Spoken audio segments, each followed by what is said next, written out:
దేవుని వాక్యంలో నుండి సామెతల గ్రంథము 4వ అధ్యాయాన్ని మనం చూద్దాం. In the word of God we see the standard God has laid down for his people. దేవుని వాక్యంలో దేవుడు తన ప్రజలకు ఉండాల్సినటువంటి పరిమాణాన్ని ఇవ్వడాన్ని మనం చూస్తాం. And when you see the standard of God's word so high, ఎప్పుడైతే మీరు దేవుని వాక్యము అంత ఉన్నత స్థాయిలో ఉండడం చూస్తారో, and your life is somewhere lower than that, మరి మీ జీవితము దానికన్నా ఎంతో తక్కువగా కింద ఎక్కడో ఉంటుందో, or you see the standard of the life of other believers much lower than the standard of God's word, లేక దేవుని వాక్య పరిమాణానికి సరితూగకుండా ఇతర విశ్వాసుల జీవితము క్రిందుగా లోతుగా ఉన్నప్పుడు మీరు చూస్తారో, you can do one of two things. రెండు విషయాల్లో ఒకటి మీరు చేయగలరు. You can either say, well, that is impossible to live up to that standard, మీరు అనొచ్చు, ఆ రకమైనటువంటి పరిమాణంతో సరితూగి జీవించడం అది అసాధ్యం, and twist and turn the word of God till you have brought it down to your level, and then you are comfortable with your standard of living. మరి మీరున్నటువంటి స్థాయిలోనికి దేవుని వాక్యాన్ని వక్రీకరించి తప్పిగా చేసి దాన్ని కిందికి తీసుకుని వచ్చి ఆ పరిమాణంలో జీవించి సంతృప్తి చెందుతారు. Otherwise, లేకపోతే the second thing you can do is leave God's word there where it is, మీరు చేయగలిగినటువంటి రెండవ పని దేవుడి వాక్యం ఎక్కడుందో దాన్ని అక్కడే విడిచిపెట్టి and say, Lord, that's where I should be, but that's not where I am. చెప్పొచ్చు, ప్రభువా అక్కడ నేను ఉండాల్సింది, కానీ అక్కడ నేను ఇప్పుడు లేను, But I want to reach there. కానీ నేను అక్కడికి చేరాలని అనుకుంటున్నాను. And even if it takes me 20 years or 30 years, I want to get there. ఒకవేళ నాకు 20 సంవత్సరాలు లేక 30 సంవత్సరాలు అయినా సరే నేను ఆ స్థాయికి చేరాలని ఆశిస్తున్నాను. I'm not going to give up. నేను మాత్రం విడిచిపెట్టను. Those are the only people who will ever reach God's standard in this life. ఈ జీవిత సమయంలో అటువంటి వారు మాత్రమే దేవుని యొక్క పరిమాణాన్ని చేరగలిగేటువంటి వారు. My guess is that less than 5% of believers live like that. మరి నా ఊహ ఏంటంటే 5% కన్నా తక్కువ మంది విశ్వాసులు ఆ రకంగా జీవిస్తారు. 95% of believers say, oh, that's impossible to live up there. 95% మంది విశ్వాసులు అంటారు, ఆ రకంగా ఆ స్థాయిలో జీవించడం అసాధ్యం. So they live all their lives contented with a defeated life. అందుకనే వారి జీవిత కాలం అంతా కూడా వారు ఎప్పుడు ఓడిపోయినటువంటి జీవితంతో సంతృప్తి చెంది జీవిస్తారు. And that is the reason for the pathetically low standard among Christians in every denomination in our country. అందుకనే మన దేశంలో ప్రతి సంఘానికి చెందినటువంటి క్రైస్తవ జీవితంలో అటువంటి తక్కువ స్థాయికి అలవాటు పడిపోయినటువంటి వారు ఎక్కువగా ఉన్నారు. And that is the reason for the pathetically low standard among full-time Christian workers and pastors in our country also. అంతేకాదు మన దేశంలో ఉన్నటువంటి పూర్తి సేవకులు క్రైస్తవ పనివారుల జీవితాల్లో కూడా అటువంటి తక్కువ స్థాయి జీవితానికి అలవాటు పడిపోయిన విషాదకరమైనటువంటి స్థితి ఉంది. I am not criticizing other people. నేను ఇతరులను విమర్శించటలేదు. I am also a Christian. I am a full-time Christian worker. నేను కూడా క్రైస్తవుణ్ణి, అంతేకాదు పూర్ణ సమయ క్రైస్తవ పనివాడును. I say this is our condition. We must be honest. మరి ఇది మన పరిస్థితి. దీని పట్ల మనము యథార్థంగా ఉండాలి. We have lowered the standards of God's word. మనము దేవుని వాక్య పరిమాణాన్ని తగ్గించి వేశాం. Because that makes our life more comfortable. అది మన జీవితాన్ని సునాయాసంగా చేసివేస్తుంది. And that way we can get more people in our churches. ఆ రకంగా మన సంఘాల్లోనికి ఎక్కువ మందిని మనం తీసుకురాగలం. Because we've lowered the standard so much. ఎందుకంటే దేవుని వాక్య పరిమాణాన్ని మనం తగ్గించి వేస్తున్నాం. We read that the last days will be like the days of Noah. మనం చదువుతాం చివరి దినాలు నోవహు దినాల్లాగా ఉంటాయని. And which means that not only the days will be full of difficulty and evil like Noah's days. మనం చదివే విషయము నోవహు దినాల్లోగా కష్టతరమైనటువంటి చెడ్డ దినాలుగా ఉండడం మాత్రమే కాకుండా, that's one side. అది ఒక వైపు. The other side of the truth is that there will also be a few people like Noah in the last days. ఈ చివరి దినాల్లో కొంతమంది నోవహును పోలినటువంటి మనుషులు ఉండడము అది రెండో వైపు. Jesus said the last days will be like the days of Noah. యేసు చెప్పాడు చివరి దినాలు నోవహు దినాల్లాగా ఉంటాయని. On one side, plenty of sexual evil and violence. ఒక వైపున విపరీతమైనటువంటి హింస, కామాతురత. And on the other side, a few people like Noah and his family who are true to God. మరొక వైపున కొద్ది మంది మనుషులు నోవహు అతడి కుటుంబం లాగా దేవుడికి సత్యంగా యథార్థంగా ఉండేవారు. I don't know how many million people there were in the world in Noah's time. ఆ నోవహు కాలంలో ఈ లోకంలో ఎన్ని లక్షల మంది ప్రజలు ఉన్నారో నాకు తెలియదు. But the number in Noah's church was only 8 people, which is a very, very small number. కానీ నోవహు సంఘంలో ఉన్నటువంటి వారి సంఖ్య మాత్రం 8 మంది. అది చాలా చిన్న సంఖ్య.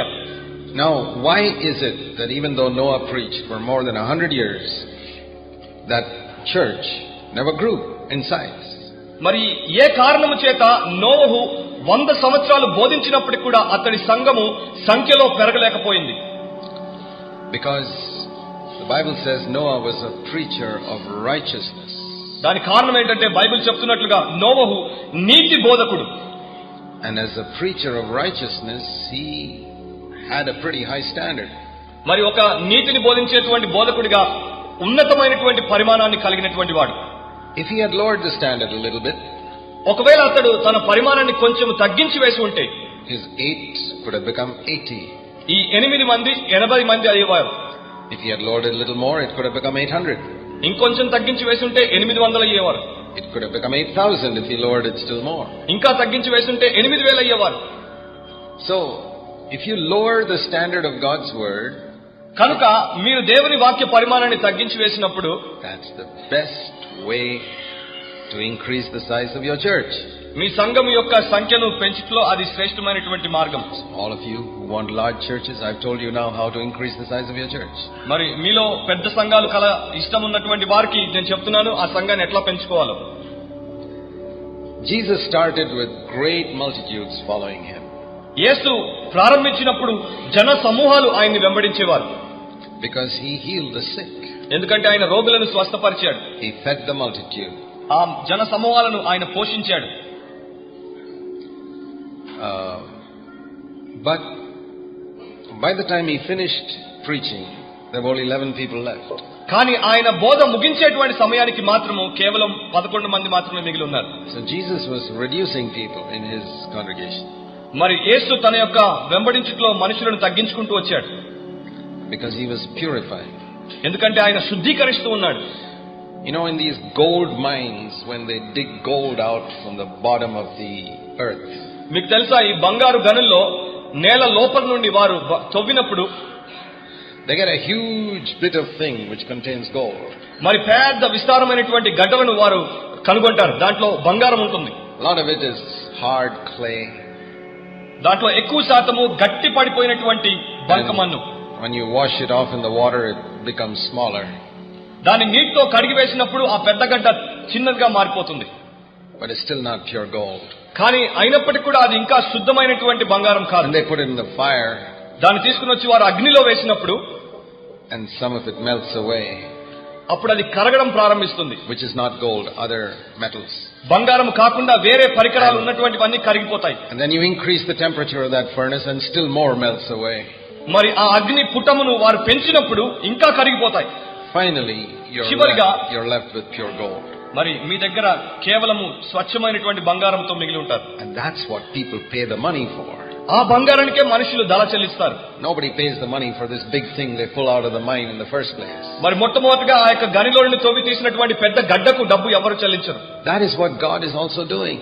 అదే దేవుడు కూడా చేస్తున్నాడు. He is purifying his church in these days. ఈ దినాల్లో దేవుడు తన సంఘాన్ని శుద్ధీకరిస్తున్నాడు. And anybody who seeks popularity మరి ఎవరైనా will never do that job of which God is doing of purifying the church. మరి దేవుడు తన సంఘాన్ని శుద్ధీకరిస్తున్నటువంటి రీతిలో ఎవరైనా ప్రఖ్యాతిని పొందాలని ఆశించేటువంటి వారు ఆ పనిని చేయరు. Jesus once looked at a great crowd of people and told them, if you want to follow me, you've got to hate your father, mother, brother, sister, wife and children. యేసు ఒక పెద్ద జన సమూహాన్ని చూసినప్పుడు ఆయన వారితో చెప్పాడు, నీవు నన్ను వెంబడించి ప్రేమించాలనుకుంటే నీ తల్లిని, తండ్రిని, భార్యను, సహోదరుని ద్వేషించాలి. Now, humanly speaking, that's the most stupid thing to say to a big crowd that's following you. మరి మిమ్మల్ని వెంబడించేటువంటి అంత పెద్ద జన సమూహానికి ఆ మాటలు చెప్పడము మనుష్య రీతిగా మనం ఆలోచిస్తే అది మూర్ఖత్వమే. Because most of them will get offended and go away. ఎందుకంటే చాలా మంది వారిలో గాయపరచబడి మిమ్మల్ని విడిచి వెళ్ళిపోతారు. And that's what happened. అదే అక్కడ జరిగింది.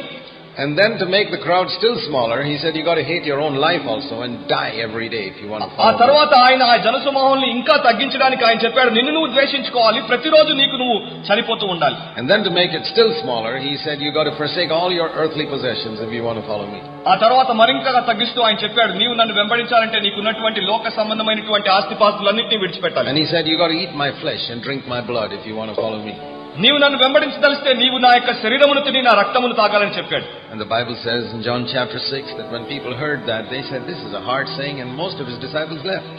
బైబిల్ చెప్తోంది, యోహాను సువార్త 6వ అధ్యాయంలో ఆ మాటలు ఆ మనుషులు విన్నప్పుడు ఇది చాలా కఠినమైనటువంటి బోధ అని అనేకులు ఆయన్ని వెంబడించడం మానివేశారు. What was Jesus doing? అక్కడ యేసు ఏమి చేస్తున్నాడు? He was doing the same thing these people do in the gold mines, purifying the gold. మరి ఈ మనుషులు బంగారు గనుల్లో ఎట్లా బంగారాన్ని స్వస్థపరుస్తున్నారో అదే రకంగా యేసు ఆ మనుషుల పట్ల ప్రవర్తిస్తున్నాడు. Do you sit in a church where they purify the gold? బంగారమును శుద్ధీకరించినటువంటి సంఘంలో మీరు కూర్చుంటున్నారా? Or do you sit in a church where it's all a mixture of gold and alloys and clay and mud and everything, and it's so huge? లేక విస్తారంగా ఉన్నటువంటి గడ్డలాంటిది మరి మట్టి, వేరే పరికరాలు, గని ఉన్నటువంటి బంగారంతో కూడినటువంటి సంఘంలో మీరు కూర్చున్నారా? That depends on your leader. అది మీ నాయకుడి మీద ఆధారపడి ఉంది. If your leader is a man like Noah, preacher of righteousness, ఒకవేళ మీ నాయకుడు నోవహులాగా నీతి బోధకుడై ఉంటే even in 100 years he will not lower the standard. 100 సంవత్సరాలు గడిచిపోయినా ఆయన మాత్రం పరిమాణం తగ్గించాడు. But as soon as Noah died, నోవహు చనిపోగానే, we read that Noah died in Genesis chapter 9. మీరు చదువుతారు ఆదికాండం 9వ అధ్యాయంలో నోవహు చనిపోయినట్లు. Things began to change. అప్పుడు అన్ని పరిస్థితులు మారిపోవడం ప్రారంభించాయి. In Genesis chapter 11 you see them building the Tower of Babel. ఆదికాండం 11వ అధ్యాయంలో ఆ మనుషులు బాబేలు గోపురాన్ని కట్టడం మీరు చూస్తారు. How quickly ఎంత త్వరగా the standard that Noah had maintained for 120 years, 120 సంవత్సరాలు నోవహు కాచి కాపాడినటువంటి పరిమాణాన్ని వారు కిందికి తెచ్చేశారో చూడండి. you know, God finds very, very few people like Noah. గమనించండి, దేవుడు నోహు లాంటి వారిని అతి కొద్ది మందిని మాత్రమే కనుగొంటాడు. In every generation, in every country, he finds very few people like him. ప్రతి దేశంలో ప్రతి తరములో దేవుడు నోహు లాంటి వారిని అతి కొద్ది మందిని మాత్రమే కనుగొంటాడు. Not only was Noah a preacher of righteousness, నోహు కేవలము నీతి బోధకుడు మాత్రమే కాదు, he had a good family. అతనికి ఒక మంచి కుటుంబం కూడా ఉండేది. He didn't have children who were wayward and couldn't care less for their parents. మరి తమ తల్లిదండ్రులకు గౌరవం ఇవ్వనటువంటి, తప్పిపోయినటువంటి, దుర్మార్గులైనటువంటి పిల్లలు ఆయనకు లేరు. He had children who respected their parents. తల్లిదండ్రులకు గౌరవించేటువంటి పిల్లలను ఆయన కలిగి ఉన్నాడు. And do you know how old some of those children were? మరి మీకు తెలుసా ఆ పిల్లల్లో కొంతమంది వయసు ఎంతో? 200 years old, 300 years old. They were still respecting their parents. 200 ఏళ్ళు, 300 ఏళ్ళు అయినప్పటికీ కూడా తల్లిదండ్రులు ఇంకా గౌరవిస్తూనే ఉన్నారు. Nowadays you find Christian workers, even their 15-year-old children don't respect them. ఈ దినాల్లో మీరు క్రైస్తవ పనివారుల కుటుంబం వైపు చూస్తే వారి 15 ఏళ్ల పిల్లలు కూడా వారికి గౌరవం ఇవ్వరు. Why? ఎందుకు? Because they see that daddy does not live what he preaches. వారు చూస్తున్నారు తండ్రి ఏమి బోధిస్తున్నాడో దాని ప్రకారం బ్రతకడం లేదని. He preaches one thing in the pulpit and he lives another way with mommy at home. బల్ల ఎక్కినప్పుడు ఆయన ఒక రకమైనటువంటి బోధ చేస్తాడు, ఇంట్లోకి వచ్చినప్పుడు అమ్మతో ఇంకో రకంగా బ్రతుకుతాడు. He preaches one thing about money in the pulpit, then he acts in another way concerning money at home. మరి ఆ బల్ల ఎక్కినప్పుడు ధనాన్ని గురించి ఒక విషయాన్ని బోధిస్తాడు, ఇంటికి వచ్చినప్పుడు ఆ ధనం విషయంలో మరొక రకంగా ప్రవర్తిస్తాడు. And so we have a generation of young people growing up today who have not seen integrity in their parents. మరి ఈ దినాల్లో మనకున్నటువంటి యవన తరం ఎటువంటిదంటే వారి తల్లిదండ్రుల్లో ఉండాల్సినటువంటి యథార్థను వారు చూడలేకపోతున్నారు. You know that if your children are not following the Lord, whom to blame? మరి ఎంతో మంది పిల్లలు ప్రభువును వెంబడించకపోయినప్పుడు ఎవరిని మనం నిందించాలో మీకు తెలుసా? Don't blame God. దేవుణ్ణి కాదు నిందించాల్సింది, Don't blame the devil. సాతానును కూడా నిందించకండి. Don't blame your children, saying some people's don't blame your children. మీ పిల్లల్ని కూడా నిందించకండి.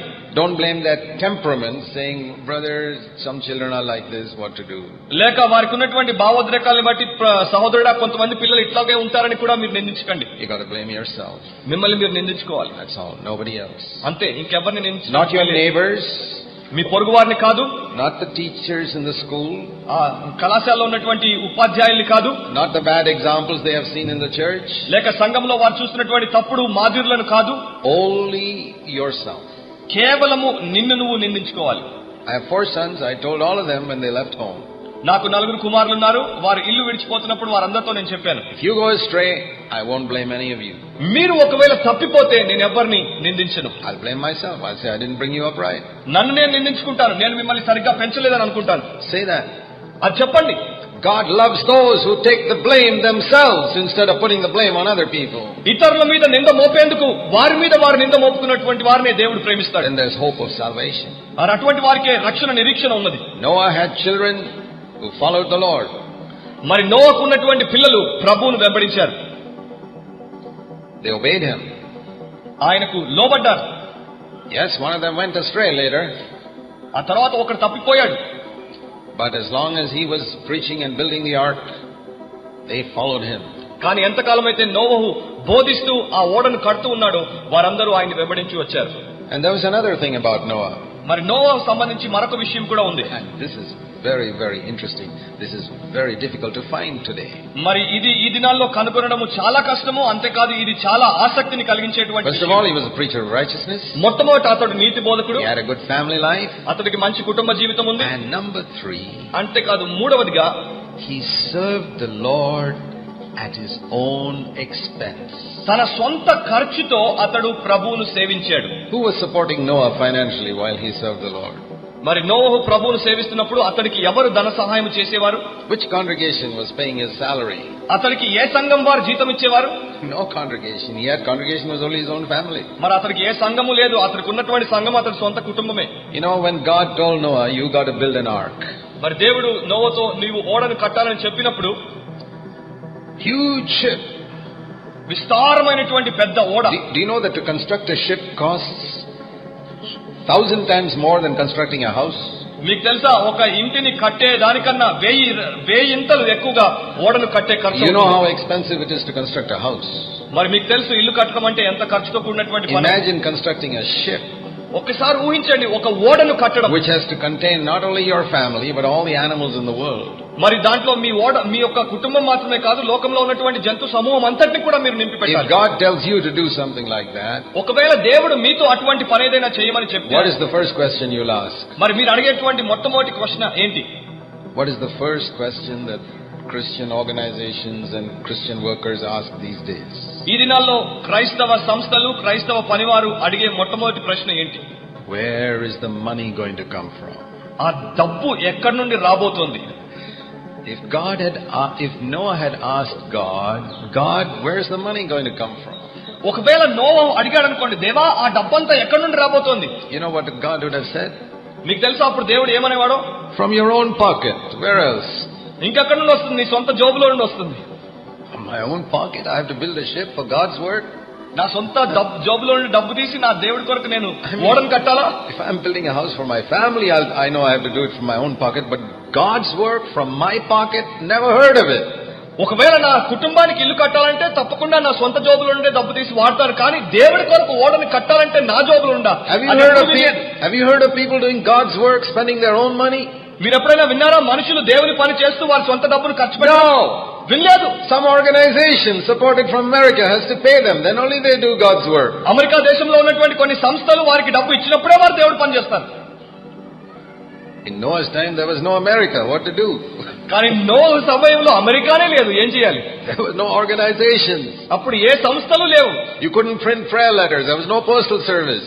మరి ఆ సమయంలో మీరు ప్రార్థనా పత్రాలు డబ్బు పంపండి అని పంపించడానికి పోస్టల్ శాఖ కూడా లేదు. You couldn't send reports anywhere. మరి ఎవరిని కూడా ఎక్కడికి పంపడానికి మీకు వీలు లేదు. And even if he sent reports, nobody would support Noah. ఒకవేళ మీరు రిపోర్ట్లు పంపించినా కూడా నోవహును మాత్రం ఎవరు మరి ఆ సహాయం ఇవ్వడానికి లేరు. Jesus said the last days will be like the days of Noah.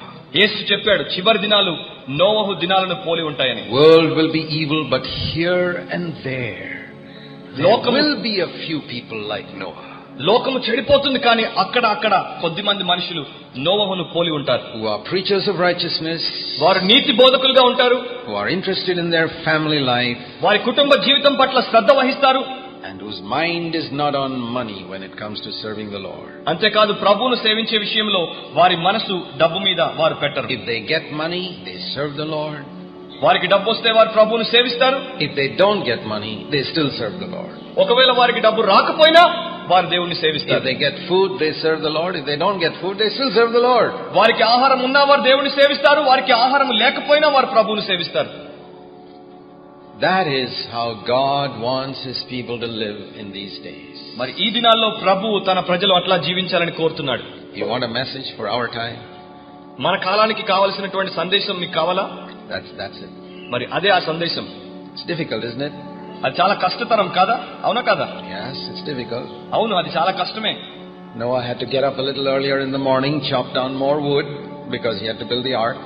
మరి నోహు ఓడ కట్టాల్సి ఉండింది కనుక అతడు ఉదయాన్నే ఇంకా కొంచెం ముందుగానే లేచేవాడు, పోయి కొంచెం ఆ చెట్లను కొట్టేవాడు. He went to sleep after midnight every night because he had to do something extra now. మరి అతడు ఇంకా ఎక్కువ పని చేయాల్సి ఉండింది కనుక ప్రతిరోజు అర్ధరాత్రి తర్వాత అతడు పోయి He పడుకునేవాడు. didn't get as much sleep as in the old days when he lived only for himself. మరి తన కొరకు తాను జీవించినప్పుడు ఉన్నంత నిద్ర, అంత సమయం అతడికి ఇప్పుడు లేదు. Now he had to take care of his family and do the Lord's work. ఇప్పుడు తన సొంత కుటుంబాన్ని పట్టించుకోవాలి, అంతేకాకుండా ప్రభు సేవను కూడా అతడు చేయాలి. Now he had to cut down his family expenditure because a ship had to be built from the extra money. మరి ఇప్పుడు తన కుటుంబం మీద అతడు ఖర్చు చేసేటువంటి డబ్బును తగ్గించాలి, ఎందుకంటే ఒక ఓడను దేవుడి కొరకు అతడు కట్టాలి. How many of you have ever known in your life cutting down your family expenditure because you want to do something for the Lord? మరి ప్రభు కొరకు మీరు ఏదో చేయాలని ఆశించినప్పుడు మీ కుటుంబం మీద మీరు ఖర్చు చేసే దాంట్లో మీరు ఎంత తగ్గించినటువంటి వారు ఎప్పుడైనా ఇక్కడ ఉన్నారా? Sometimes it's difficult to find 10 families like that in a whole city with thousands of believers. మరి కొన్నిసార్లు ఒక పట్టణంలో వేలాది మంది విశ్వాసులు ఉన్నా కూడా అటువంటి 10 కుటుంబాలను కనుగొనడం చాలా కష్టం. Everybody seeks their own. ప్రతి ఒక్కరు వారి యొక్క సొంత కుటుంబాన్ని గురించి Everybody ఆశిస్తారు. wants to take care of their own finances, వారి యొక్క ధనాన్ని గురించి వారు శ్రద్ధ వహించాలనుకుంటారు. build their own house, వారి సొంత గృహాన్ని కట్టుకోవాలనుకుంటారు. spend a lot of money on their own family, మరి కుటుంబం మీద వారు ఎంతో ధనాన్ని ఖర్చు చేయాలనుకుంటారు. and also want to serve the Lord. అంతేకాదు ప్రభువును కూడా సేవించాలనుకుంటారు. It's something like, people write a long letter and underneath they write a postscript, PS, just 2 or 3 lines. మరి మీకు తెలుసా, కొంతమంది పొడగాటి ఉత్తరాలు రాస్తారు, చివర్లో 2-3 మాటలు రాస్తారు. So like that PS, I also want to serve the Lord. మరి ఆ PS లాగా నేను కూడా ప్రభువును సేవించాలని రాస్తారు. And that's why Christianity is in such a pathetic condition. మరి అందుకనే క్రైస్తవ్యము అంత విషాదకరమైనటువంటి స్థితిలో ఉంది. God wants people who are totally sold out on Him. మరి దేవుడికి ఎటువంటి మనుషులు కావాలంటే ఆయన కొరకు పూర్తిగా అమ్మివేయబడినటువంటి వారు He కావాలి. will not put His word in your mouth if you're not sold out on Him. మీరు ఆయన కొరకు అమ్మివేయబడకపోతే ఆయన తన మాటను నీ నోట్లో పెట్టడు. You'll just be a preacher who repeats what you hear other people say. మీరు కేవలం ఇతరులు బోధించేటువంటి బోధన మాత్రమే మరలా చెప్పేటువంటి బోధకులుగా ఉంటారు. 99.9% of preachers in our country are like that. మరి మన దేశంలో ఉన్నటువంటి 99% బోధకులు ఆ రకంగా ఉన్నారు. They read, they hear, and they preach that to other people. వారు వింటారు, వారు చదువుతారు, దాన్ని తీసుకుని వచ్చి వారు ఇతరులకు బోధిస్తారు. They have not heard God. వారు దేవుడి స్వరాన్ని వినలేదు. They don't know what it is to hear God. అసలు దేవుడి స్వరం వినడమంటేనే వారికి తెలియదు. And even if they try, God will not speak to them because God knows they are not totally committed. ఒకవేళ వారు ప్రయత్నించినా కూడా దేవుడు వారితో మాట్లాడాడు, ఎందుకంటే వారు తాము పూర్తిగా దేవుడికి God సమర్పించారు. speaks to people like Noah. He doesn't speak to any Tom, Dick and Harry who wants to serve Him. మరి దేవుణ్ణి సేవించాలని వచ్చేటువంటి ప్రతి టామ్, డిక్ అండ్ హ్యారీతో దేవుడు మాట్లాడాడు, కానీ నోవహు లాంటి మనుషులతో దేవుడు మాట్లాడతాడు. We are a people who want to accumulate knowledge. మనము ఎటువంటి మనుషులమంటే విస్తారమైనటువంటి జ్ఞానాన్ని సమకూర్చుకోవాలని ఆశ కలిగిన వారం. But knowledge doesn't make us spiritual. కానీ ఆ జ్ఞానము మనల్ని ఆత్మ సంబంధులుగా చేయలేదు. If knowledge could make people spiritual, we would have the most spiritual people in history living in our time. ఒకవేళ జ్ఞానము మనల్ని ఆత్మీయంగా మార్చి వేయగలదు అంటే మన సమయంలో జీవించేటువంటి మనుషుల్లో మరి నిజంగా ఎంతో మంది ఆత్మీయుల్ని మనం Because we చూడగలం. have so much knowledge today. ఎందుకంటే ఈ రోజున మనకు ఎంతో విస్తారమైనటువంటి జ్ఞానము అందుబాటులో ఉంది. Bible study books and tapes and concordances. Bible పఠన పుస్తకాలు, క్యాసెట్లు, మరి కాన్కార్డెన్స్లు. And we have Bible on CDs and in computers and everywhere. అంతేకాదు ఈ దినాల్లో బైబిల్ సీడీల్లో ఉంది, కంప్యూటర్లో అందుబాటులో ఉంది, ఇంకా ఎక్కడ ప్రతి చోట కూడా అందుబాటులో ఉంది. But we don't have spiritual people. కానీ మన మధ్యలో మాత్రం ఆత్మ సంబంధులు లేరు. We have umpteen meetings, conferences here in Hyderabad. How many conferences and meetings you have in a year? మరి ప్రతి చోట కాన్ఫరెన్స్లు మరి కూడికలు జరుగుతూనే ఉంటాయి. హైదరాబాద్ లో ప్రతి సంవత్సరం మీకు ఎన్ని కూడికలు సమావేశాలు? Always special meetings. Somebody from America is coming and he's having special meetings. మరి ఎల్లప్పుడు కూడా ప్రత్యేక కూడికలే. అమెరికా నుండి ఎవరో వస్తున్నారు, ప్రత్యేక కూడికలు పెడుతూనే ఉన్నారు. What is the result of all this?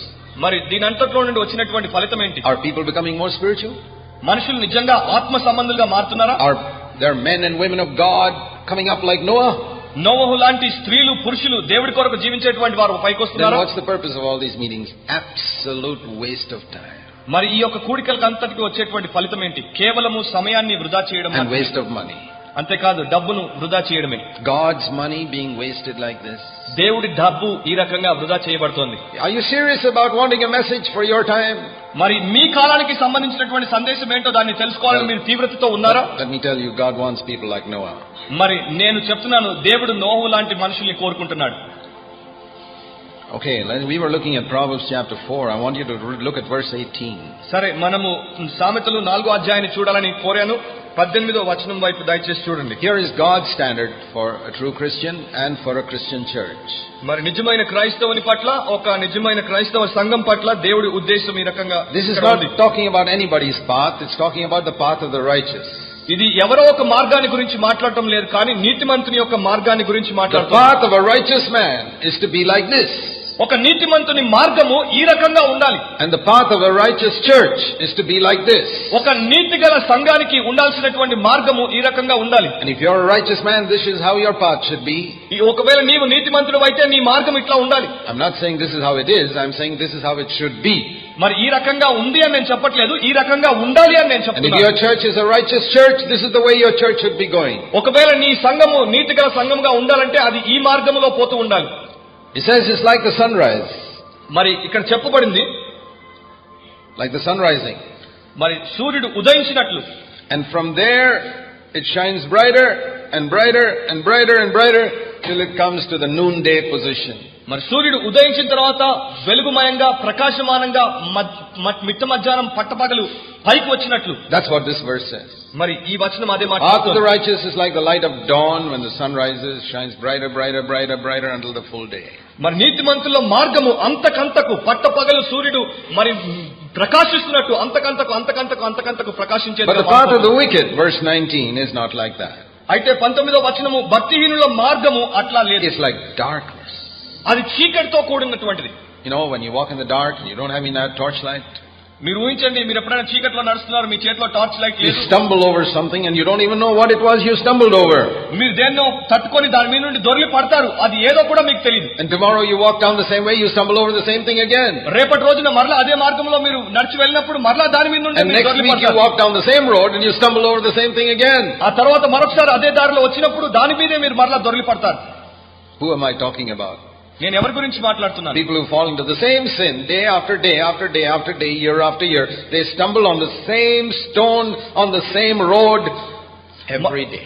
మనుషులను, ఎటువంటి మనుషుల గురించి నేను మాట్లాడుతున్నానంటే ప్రతి రోజు, ప్రతి వారం, ప్రతి సంవత్సరం అదే పాపాన్ని తట్టుకొని దాని మీద నుండి దొర్లి పడేటువంటి వారి గురించి మాట్లాడుతున్నాను. That's the life experience of many Christians. ఎంతో మంది క్రైస్తవ జీవితాలకు అటువంటి అనుభవం ఉంది. You know, most Christians are like people who, when they come to a meeting, some special meetings like this, చాలా మంది క్రైస్తవులు ఎట్లా ఉన్నారంటే, కొంతమంది ఇట్లాంటి ప్రత్యేక కూడికలకు వచ్చినప్పుడు they get all revived, వారు పూర్తిగా ఉజ్జీవింపబడతారు. but it doesn't last long. కానీ అది ఎంతో కాలం ఉండదు. They come up, పైకి వస్తారు, and then after some time, there's a slow decline again.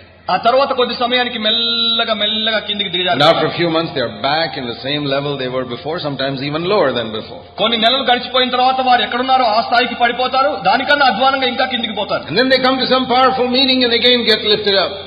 మరొకసారి ఇంకొక శక్తివంతమైనటువంటి కూడికకి రాగానే మరలా పైకి వస్తారు. And then after a little while, down again. ఆ కొద్ది సమయం తర్వాత మరలా కిందికి పోతారు. So the life of many Christians is up and down and then up and down and up and down, and sometimes goes further down, further down, further down, till they even lose their salvation after a while. ఎంతో మంది క్రైస్తవుల జీవితం ఎట్లా ఉందంటే పైకి కిందికి, పైకి కిందికి, పైకి కిందికి, ఆ తర్వాత కిందికి కిందికి కిందికి, ఇంకా వారి రక్షణను కూడా పోగొట్టుకునేటువంటి స్థితికి జారిపోతారు. Is that your life? నీ జీవితం అట్లా ఉందా? You know what is the first thing you need to do? మరి నువ్వు చేయాల్సినటువంటి మొట్టమొదటి విషయం ఏంటో నీకు తెలుసా? To be honest. యథార్థంగా ఉండడం. It's very difficult for many people to be honest. మరి యథార్థంగా ఉండడం అనేది చాలా మంది మనుషులకు చాలా కష్టం. You know, I believe preachers are like people who lift up a mirror and say, look at your face. మరి నేను అనుకుంటాను బోధకులు ఎట్లా ఉన్నారంటే వారు అద్దాన్ని ఎత్తి మనుషులకు మీ ముఖాలు చూసుకోండి అని చెప్తారు. It says that in James chapter 1, God's word is like a mirror. మరి దేవుడి వాక్యం చెప్తుంది, యాకోబు 1, దేవుని వాక్యము అద్దము లాంటిది. And when you look at your face, you can see all the dirty spots that have not been washed away. మరి మీ ముఖాన్ని మీరు అద్దంలో చూసుకున్నప్పుడు ఎన్నో రకమైనటువంటి మురికి మచ్చలు మీరు చూస్తారు, అవి ఇంకా కడిగి But వేయబడలేదు. it says in James chapter 1 that after they go away from the meeting, they completely forget what they saw. మరి యాకోబు 1వ అధ్యాయంలో చెప్తోంది, వారు దాన్ని చూసి బయటికి పోయిన తర్వాత వారు ఏం చూశారో దాన్ని పూర్తిగా మర్చిపోతారు. It says you shouldn't be like that. అయితే మీరు మాత్రం ఆ రకంగా ఉండకూడదని చెప్తోంది. Now, I think most of us looked at our face in the mirror this morning. నేను అనుకుంటాను ఈ ఉదయాన మనం ఇక్కడికి రాకమునుపు మనలో చాలా మంది అద్దం చూసే వచ్చాం. Almost all of us. We are very careful to do that. మనం దాన్ని మాత్రం మర్చిపోము, చాలా జాగ్రత్తగా చూసి మరి వస్తాం. And if you saw something, did you do something about it? మరి మీరు అక్కడ మీ ముఖం మీద ఏదైనా చూస్తే దాని గురించి ఏమైనా చేశారా? I'm sure you did. నాకు ఖచ్చితంగా తెలుసు మీరు ఏదైనా చేశారని. Sure. I'm not a prophet, but I'm sure you used water on your face this morning. నేను ప్రవక్తనైతే కాదు, కానీ తప్పకుండా మీ ముఖం కడుక్కోవడానికి మీరు నీటిని వాడారని మాత్రం నాకు తెలుసు. Why don't we do that when we read God's word? దేవుని వాక్యాన్ని చదివినప్పుడు ఆ పని మనం ఎందుకు చేయం? That when you see something and God's word shows you your real condition. మీరు ఒకదాన్ని చూసినప్పుడు దేవుని వాక్యము మీ నిజ స్థితిని మీకు చూపించినప్పుడు you honestly say, యథార్థంగా మీరు చెప్పాలి, Lord, that is my condition. ప్రభువా, అదే నా స్థితి. I want to be honest. నేను యథార్థంగా ఉండదలిచాను. I have seen through 40 years of preaching మరి 40 సంవత్సరాల నా బోధ జీవితంలో నేను చూశాను that God mightily helps honest people. దేవుడు యథార్థ వర్తనులకు బలముగా సహాయం చేస్తాడు. I saw this so clearly many years ago that I decided I would be totally honest with God throughout my life. ఎన్నో సంవత్సరాల క్రితము నేను దీన్ని చాలా స్పష్టంగా చూశాను కనుక నేను ఆ సమయంలో తీర్మానం చేశాను, నా జీవితం అంతట్లో నేను దేవుడి ఎదుట యథార్థంగా ఉంటాను. Many years ago I said, Lord, even if I don't have victory, I'll be honest. ఎన్నో సంవత్సరాల క్రితం నేను ప్రభుతో చెప్పాను, దేవా, నాకు జయము రాకపోయినా సరే నేను మాత్రం యథార్థంగా ఉంటాను. And that's what led me to victory. మరి అదే నన్ను జయానికి నడిపించింది. I will not pretend. నేను నటించను. I will not even pretend about our church. మరి మా సంఘాన్ని గురించి కూడా నేను నటించి చెప్పను. I will not pretend that everything is well with our church if it is not well with our church. ఒకవేళ మా సంఘంలో అంతా సవ్యంగా లేకపోతే మా సంఘంలో అంతా బాగా ఉందని మాత్రం నేను నటించను. I will not pretend about my family life. నా యొక్క కుటుంబ జీవితాన్ని గురించి కూడా నేను నటించి If చెప్పను. it's not well, I'll say it's not well. ఒకవేళ సరిగ్గా లేకపోతే సరిగ్గా లేదని చెప్తాను. God loves honest people. దేవుడు యథార్థతను ప్రేమిస్తున్నాడు. Is your life like this? Up and down and up and down and up and down. మీ జీవితం ఈ రకంగా ఉందా? పైకి కిందికి, పైకి కిందికి, పైకి కిందికి. Even after being a believer for so many years. ఎన్నో సంవత్సరాలుగా మీరు విశ్వాసులై ఉన్నప్పటికీ కూడా అట్లాగే ఉందా? Some of you thought, మీరు కొంతమంది అనుకున్నారు, baptism in the Holy Spirit, that's the answer. Once I get that, I'll be all right. పరిశుద్ధాత్మలో బాప్తిస్మం, అది నాకు కావాల్సిన జవాబు. ఒక్కసారి నేను దాన్ని పొందితే నేను అన్ని పొందేశాను. And some of you got it. అయితే మీరు దాన్ని పొందారు. How was your life after that? దాని తర్వాత మీ జీవితం ఎట్లా ఉంది? Still up and down and up and down and up and down. Be honest. యథార్థంగా చెప్పండి, ఇంకా పైకి కిందికి, పైకి కిందికి, పైకి కిందికేనా? If you don't like to be honest, God cannot help you. ఒకవేళ మీరు యథార్థంగా ఉండడానికి ఇష్టపడకపోతే దేవుడు మాత్రం మీకు సహాయం చేయడు. I don't care who you are, which church you belong, what experience you had. మీరెవరైనా, ఏ సంఘానికి చెందినవారైనా, ఎటువంటి అనుభవం ఉన్నవారైనా నాకు మాత్రము పట్టింపు లేదు. Be honest, my brother, sister. నా సహోదరి సహోదరుడా, యథార్థంగా ఉండండి. The second thing is you must have faith. రెండో విషయం ఏంటంటే నీవు విశ్వాసమును కలిగి ఉండాలి. You must believe that is the way you're living is not the way God wants you to live. నువ్వు నమ్మాల్సినటువంటి విషయం ఏంటంటే నీవు జీవిస్తున్నటువంటి జీవితాన్ని దేవుడు జీవించడమని ఇష్టపడటం లేదని నమ్మాలి. Here is the type of life God wants you to live. మరి ఇక్కడ దేవుడు నిన్ను ఎట్లా జీవించాలని కోరుతున్నాడో ఎంతో స్పష్టంగా ఉంది. Going up and up and up and up and up all the time. ఎప్పుడు కూడా పైకి పైకి పైకి పైకి పైకి మాత్రమే. There may be little ups and downs, but the graph is basically going upwards. అప్పుడప్పుడు కొంచెం ఎత్తు పల్లాలు ఉండొచ్చు, కానీ మామూలుగా మాత్రము సాధారణంగా అది పైకే పోతూ ఉండడం. You know, it's like climbing a mountain. మరి గమనించండి, అది ఒక పర్వతం మీదకి పరిగెత్తడమే. Now when you're climbing a mountain, ఒక కొండను మీరు ఎక్కుతున్నప్పుడు you may slip and fall. కొన్నిసార్లు మీరు జారి పడొచ్చు. But every day you're a little higher than you were before. కానీ ప్రతిరోజు అంతకు ముందు ఉన్నదానికన్నా పైకే పోతున్నారు. That's one type of fall where you're still climbing every day. మరి అక్కడ మీరు పడినా ప్రతిరోజు మాత్రం పైకి పోతూనే ఉన్నారు. But another type of fall is where you're going down continuously. ఇంకొక రకమైనటువంటి పడిపోవడం ఏంటంటే అది పైనుండి కిందికి పడి కిందికి దొర్లిపోవడం. That's different. అది వేరే విషయం. God wants us to go higher. దేవుడు మనల్ని పైకే వెళ్ళాలని కోరుతున్నాడు. Have you ever seen the sun rising one day and coming up in the sky. మీరు ఎప్పుడైనా సూర్యుడిని పైకి ఆకాశంలోనికి ఉదయించి రావడం చూసారా? And then after some time changing its mind and going back. ఆ తర్వాత కొంత సమయం తర్వాత మనసు మార్చుకొని మరలా వెనక్కి దిగిపోవడం చూసారా? And then going up again. ఆ తర్వాత మరలా పైకి రావడం చూసారా? And after 2 hours going back again. 2 గంటలు గడిచిన తర్వాత మరలా వెనక్కి పోవడము. And then rising again. ఆ తర్వాత మరలి ఉదయించడము. You never seen that, right? మీరు ఎప్పుడు దాన్ని చూడలేదు కదా? సరే కదా? That's the experience of many Christians. మరి అది చాలా మంది క్రైస్తవుల యొక్క అనుభవం. But the Bible says, కానీ బైబిల్ చెప్తోంది, the path God has planned for you మరి దేవుడు మీ కొరకు పథకం వేసిన is మార్గం one where it goes up and up and up and up and up and up and up without stopping till midday position. అది ఎప్పుడు కూడా ఆగిపోకుండా పైకి పైకి పైకి పైకి పట్టపగలు మిట్ట మధ్యాహ్నానికి వచ్చేటువంటి స్థాయికి వస్తుంది. Okay. సరే. First, we must be honest. మొట్టమొదట మీరు యథార్థంగా ఉండాలి. Lord, that is not my experience. ప్రభువా, అది నా అనుభవం కాదు నాయన. Good. You've taken the first step. మంచిది, మీరు మొట్టమొదటి అడుగును వేస్తున్నారు. That is 75% of the way when you're honest. మరి మీరు యథార్థంగా ఉన్నప్పుడు మీరు ఆ మార్గంలో 75% ముందుకు వచ్చేసారు. Secondly, రెండవదిగా now you must have faith. మీలో విశ్వాసం ఉండాలి. Lord, this is the life not I want to live, but I can live. ప్రభువా, ఈ జీవితమును నేను జీవించాలని కోరుకోవటం లేదు, కానీ నేను దీన్ని జీవించగలనని నమ్ముతున్నాను. Do you know the difference between having a desire for something and having faith for something? మీకు ఒక విషయాన్ని పట్ల కోరికను కలిగి ఉండడము లేక ఆ విషయం పట్ల విశ్వాసం కలిగి ఉండడంలో వ్యత్యాసం తెలుసా? When I describe this life where we are overcoming and where the light is getting brighter and brighter in our life, all of us have a desire. మరి నేను ఈ యొక్క మన జీవితంలో ఉన్నటువంటి వెలుగును గురించి మాట్లాడినప్పుడు అది పైకి వచ్చి ప్రకాశమానంగా మారుతుందని చెప్పినప్పుడు అందరికీ కోరిక ఉంది. But all of us may not have faith. కానీ మనందరిలో అటువంటి విశ్వాసం ఉండకపోవచ్చు. So many people have desire. ఎంతో మందికి కోరిక ఉంది, but all don't have faith. కానీ అందరికీ విశ్వాసం లేదు. You need to distinguish between desire and faith. అయితే ఈ కోరికకు విశ్వాసానికి మధ్యలో ఉన్నటువంటి వ్యత్యాసాన్ని నీవు కనుగొనాలి. Have you ever seen a promise like this in the Bible? మీరు ఎప్పుడైనా బైబిల్లో ఇటువంటి వాగ్దానాన్ని చూశారా? According to your desire, let it be unto you. నీ కోరిక చొప్పున నీకు కలుగును గాక. There's no such verse.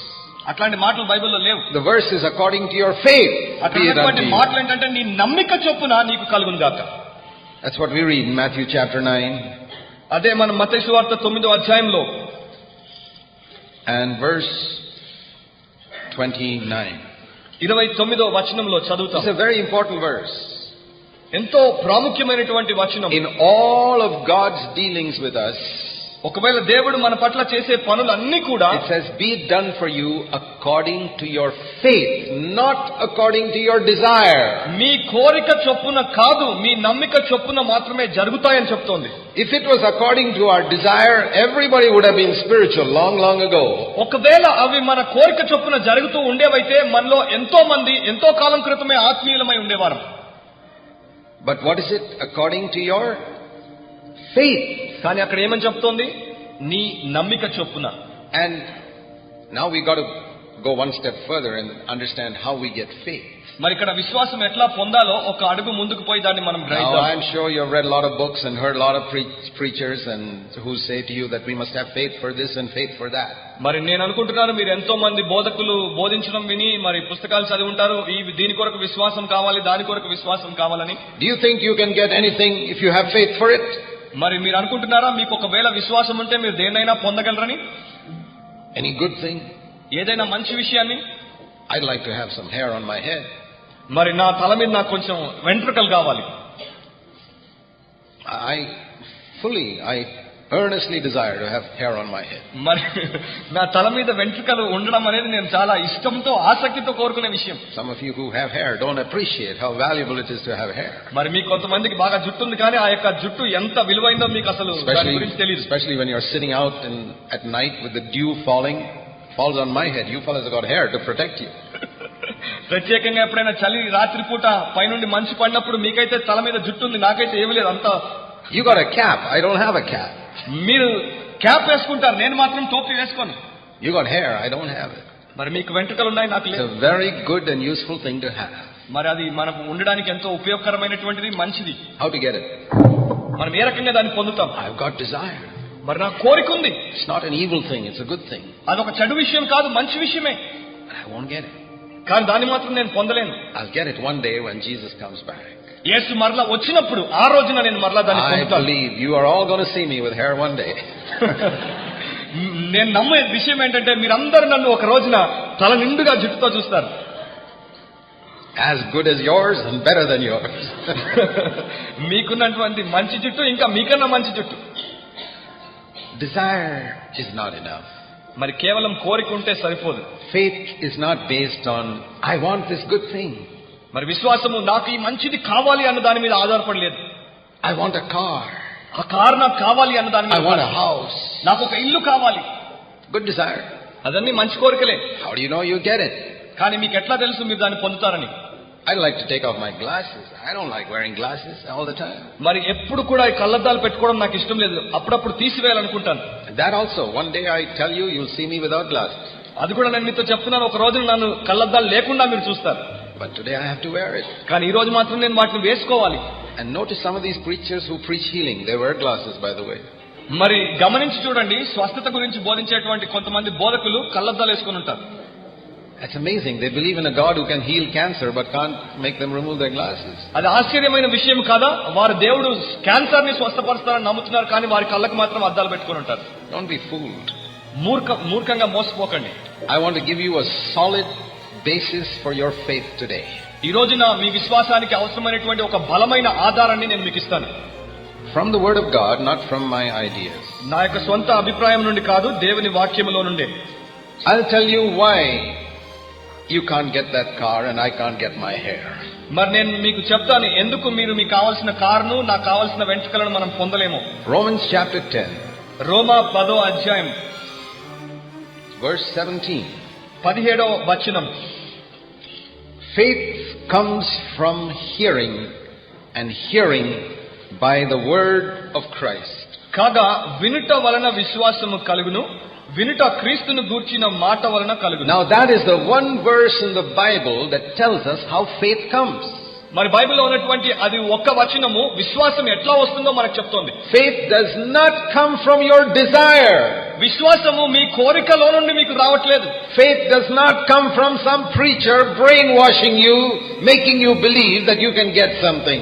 మరి మీరు ఏదో ఒక దాన్ని పొందగలరు అని మీ బుర్రనంతటిని బాగా కడిగేసేటువంటి ఒక బోధకుని ద్వారా మీకు విశ్వాసం రాదు. Faith does not come from some preacher saying that if you give money to his organization, God will bless you.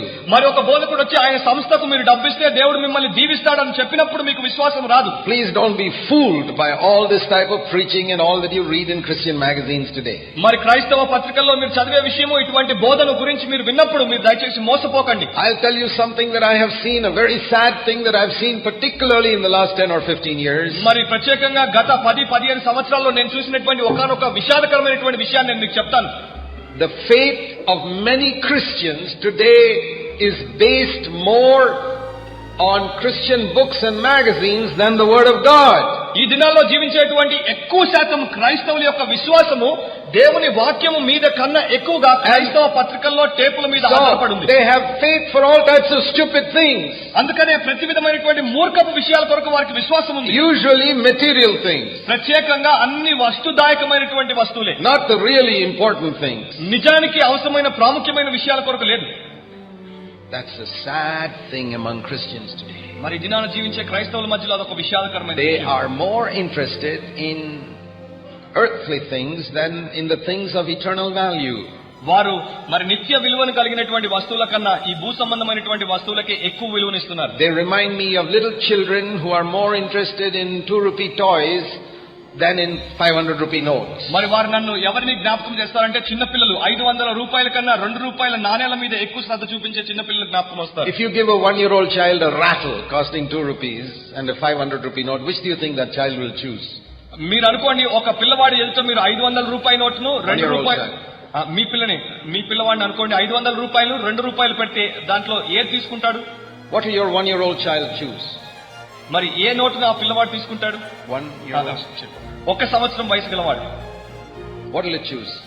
దేన్ని తీసుకుంటాడు? That 2 rupee rattle. ఆ 2 రూపాయల దాన్ని తీసుకుంటాడు. It does not understand the value of a 500 rupee note. మరి ఆ పిల్లవాడికి 500కు ఉన్నటువంటి విలువ అర్థం కాదు. And when God offers a man an overcoming life where he can overcome sin, మరి దేవుడు పాపాన్ని జయించేటువంటి జయకరమైనటువంటి జీవితాన్ని ఒక వ్యక్తికి ఇచ్చినప్పుడు, and instead of choosing that, he is choosing cars and houses and healing. మరి దాన్ని ఎంచుకునేందుకు బదులు అతడు ఇల్లులను, కార్లను, వస్తువులను ఎంచుకుంటూ ఉంటే, He's like that child who's more interested in toys than in the really valuable things. మరి అతడు ఆ పిల్లవాడిని పోలున్నాడు. ఆ యొక్క నిజమైనటువంటి వస్తువుల కన్నా ఆ ఆట వస్తువులను And you కోరుకునేటువంటి can't వాడుగా. blame him because spiritually he's a baby. మరి మీరు ఆ పిల్లవాడిని కూడా మీరు నిందించలేరు, ఎందుకంటే అతడు ఆత్మీయంగా దిగజారి ఉన్నాడు. That 1-year-old boy is absolutely convinced that this rattle is more valuable than the 500 rupee note. ఆ ఒక్క సంవత్సరం వయసు గల పిల్లవాడు 500 రూపాయల నోటు కన్నా ఈ 2 రూపాయల నాణమే ఎక్కువ ముఖ్యం అనుకుంటాడు. And many believers are absolutely convinced that this house is much more important than anything heavenly. ఎంతో మంది విశ్వాసులు కూడా ఆ పరలోక సంబంధమైనటువంటి విలువగల వస్తువుల కన్నా ఈ లోకంలో ఉన్న ఇల్లు, కారు, ఆరోగ్యము, ఉద్యోగము ఇవే చాలా ప్రాముఖ్యమైన. You can't blame that 1-year-old boy because he's a child. మరి ఆ ఒక్క సంవత్సరం పిల్లవాడిని మనం నిందించలేము, వాడు పిల్లవాడు కనుక. And you can't blame these believers because they are also 1-year-old spiritually. మరి ఈ విశ్వాసులను కూడా మీరు నిందించలేరు, ఎందుకంటే ఆత్మీయ జీవితంలో కూడా వారు ఒక్క సంవత్సరం వారిని పోలి ఉన్నారు. My question is, నా ప్రశ్న ఏంటంటే, when are you going to grow up? ఎప్పుడు మీరు ఎదుగుతారు? Now, after 20 years, you find this 1-year-old child still playing with a 2 rupee rattle, then you say something is seriously wrong. మరి 20 సంవత్సరాలు గడిచిపోయిన తర్వాత ఈ ఒక్క సంవత్సరం పిల్లోడు ఇంకా 2 రూపాయలు పట్టుకుని ఆడుతున్నాడు అనుకోండి, మీరు అప్పుడు ఒక వింతను చూస్తారు. I have seen some like that. అయితే కొంతమందిని అటువంటి వారిని నేను చూశాను. They are retarded, mentally retarded. మరి వారు మానసిక వికలాంగులు. They'll play with rattles even when they are 21 years old. వారు 21 సంవత్సరాల వయసులో ఉన్నా కూడా ఇంకా నాణేలతోనే ఆటలాడుతుంటారు. We don't see many children like that. It's very rarely that you see a retarded child. కానీ ఎక్కువ మంది పిల్లలను మనం అట్లా చూడం. ఎక్కడో అక్కడక్కడ ఒక్కొక్కరిని మానసిక వికలాంగులు చూస్తాం. You come to our churches and I'll show you plenty of retarded children. కానీ నాతో పాటు మీరు సంఘాలకు రండి, ఎంతో మంది మానసిక వికలాంగ పిల్లల్ని నేను చూపిస్తాను. All denominations in Christianity have got spiritually retarded children by the thousands. మరి క్రైస్తవ సంఘాల్లో అన్ని సంఘాల్లో కూడా వేలాది మంది విశ్వాసులు మానసిక వికలాంగులుగా What ఉన్నారు. is the mark of their life? వారి యొక్క జీవితానికి గుర్తేంటి? Their main interest in life is in earthly things. వారి యొక్క జీవితంలో ఉన్నటువంటి మొట్టమొదటి శ్రద్ధ ఈ లోక సంబంధమైనటువంటి Things that వస్తువులే. are going to perish in a few years. కొన్ని సంవత్సరాల్లో నశించిపోయేటువంటి వస్తువులే. They have not seen the value of true riches. వారు నిజమైనటువంటి ధనం యొక్క విలువను చూడలేదు. When you talk about faith, they immediately think of faith for healing or property or money or something earthly.